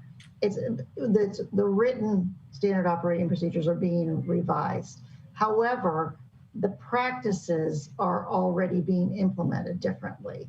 For example, the 24-hour correction notices whenever possible. Well, and that was my concern. The practices are implemented differently. And when I raised the issue at the Environmental Matters meeting, that information was not shared at that time. Yeah, Alderwoman, you're correct. It's not written, the SOP, the standard operating procedure is not written in the way in which you are sort of like, you suggested that it could be written.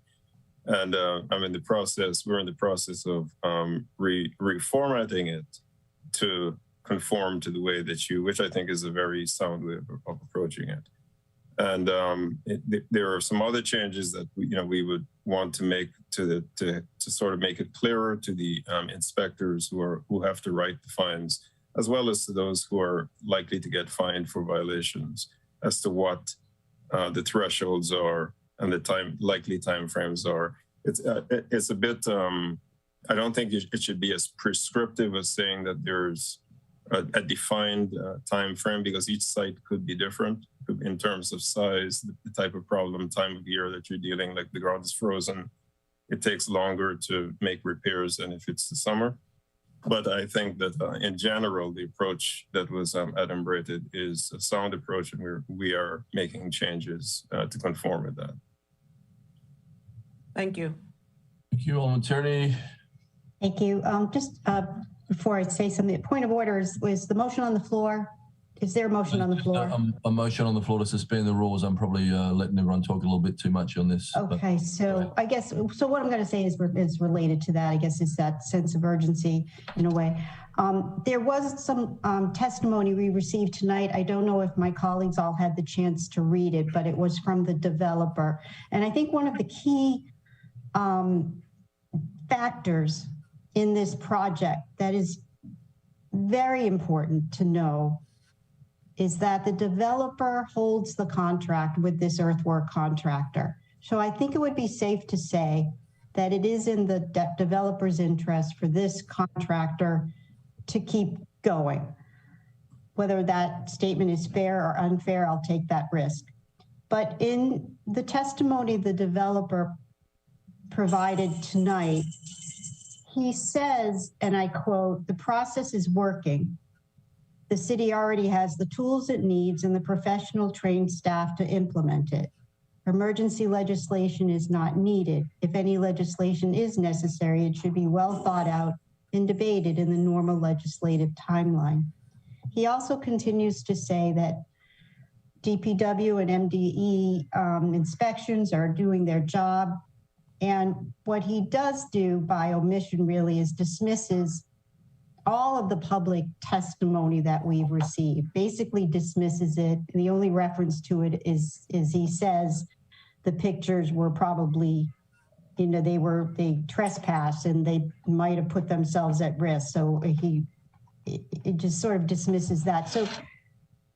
So it changes my stance on this as far as, yeah, if this guy doesn't get it, then we do have to pass this tonight.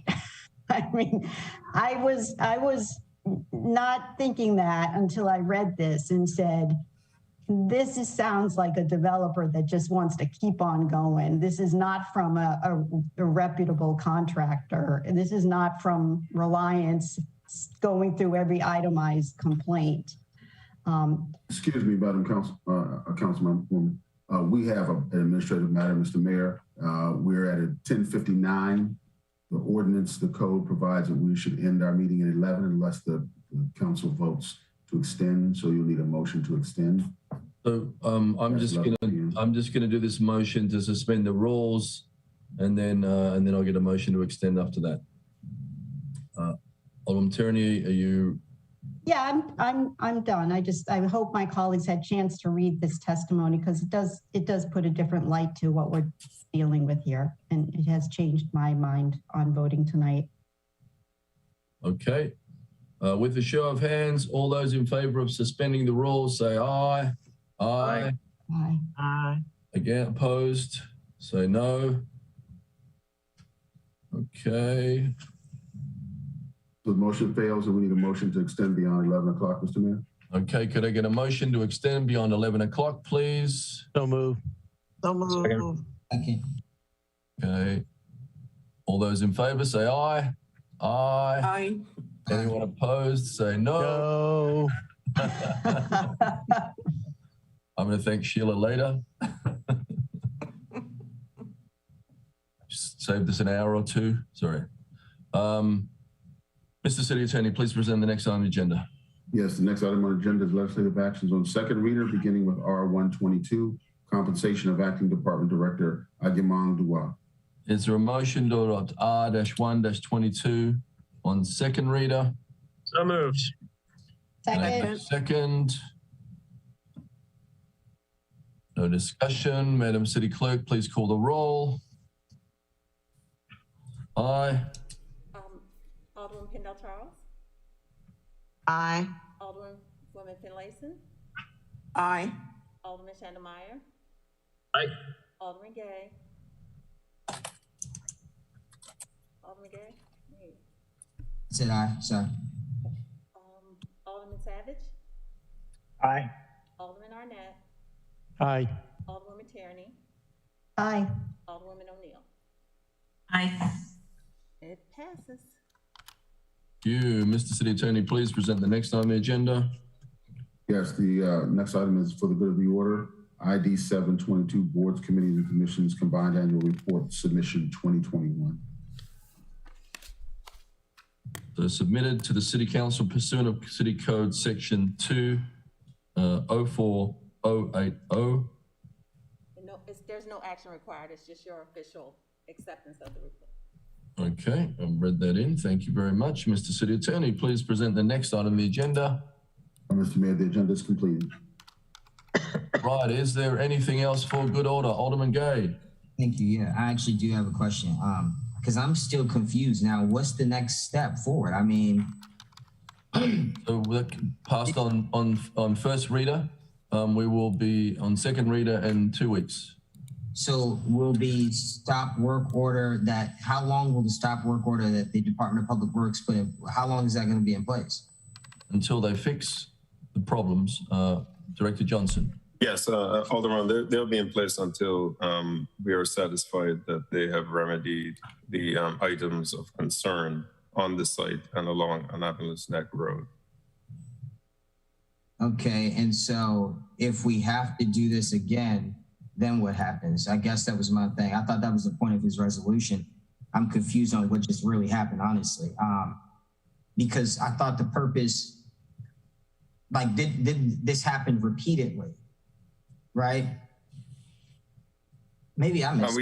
We've had several violations for which several $1,000s in fines have been issued for violations, and then we have on the 21st we issued a stop work order which has been in effect through today, and will not be lifted until we are satisfied that they've remedied the concerns that we have on site and along the Annapolis Neck Road frontage.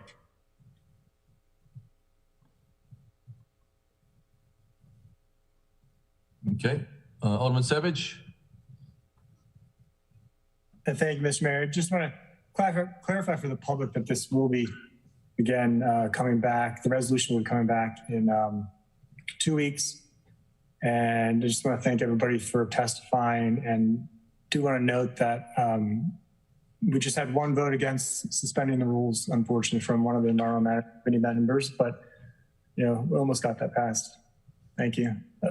Oh, and one other question, Gavin, what's the name of the crab? Well, Brian Callahan had volunteered to wear it on New Year's Eve and be dropped down a 25-foot mast slowly for the Annapolis crab drop. I'm looking for a mascot?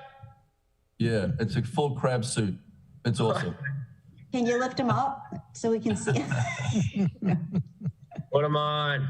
Yeah, let's see this guy. Yeah.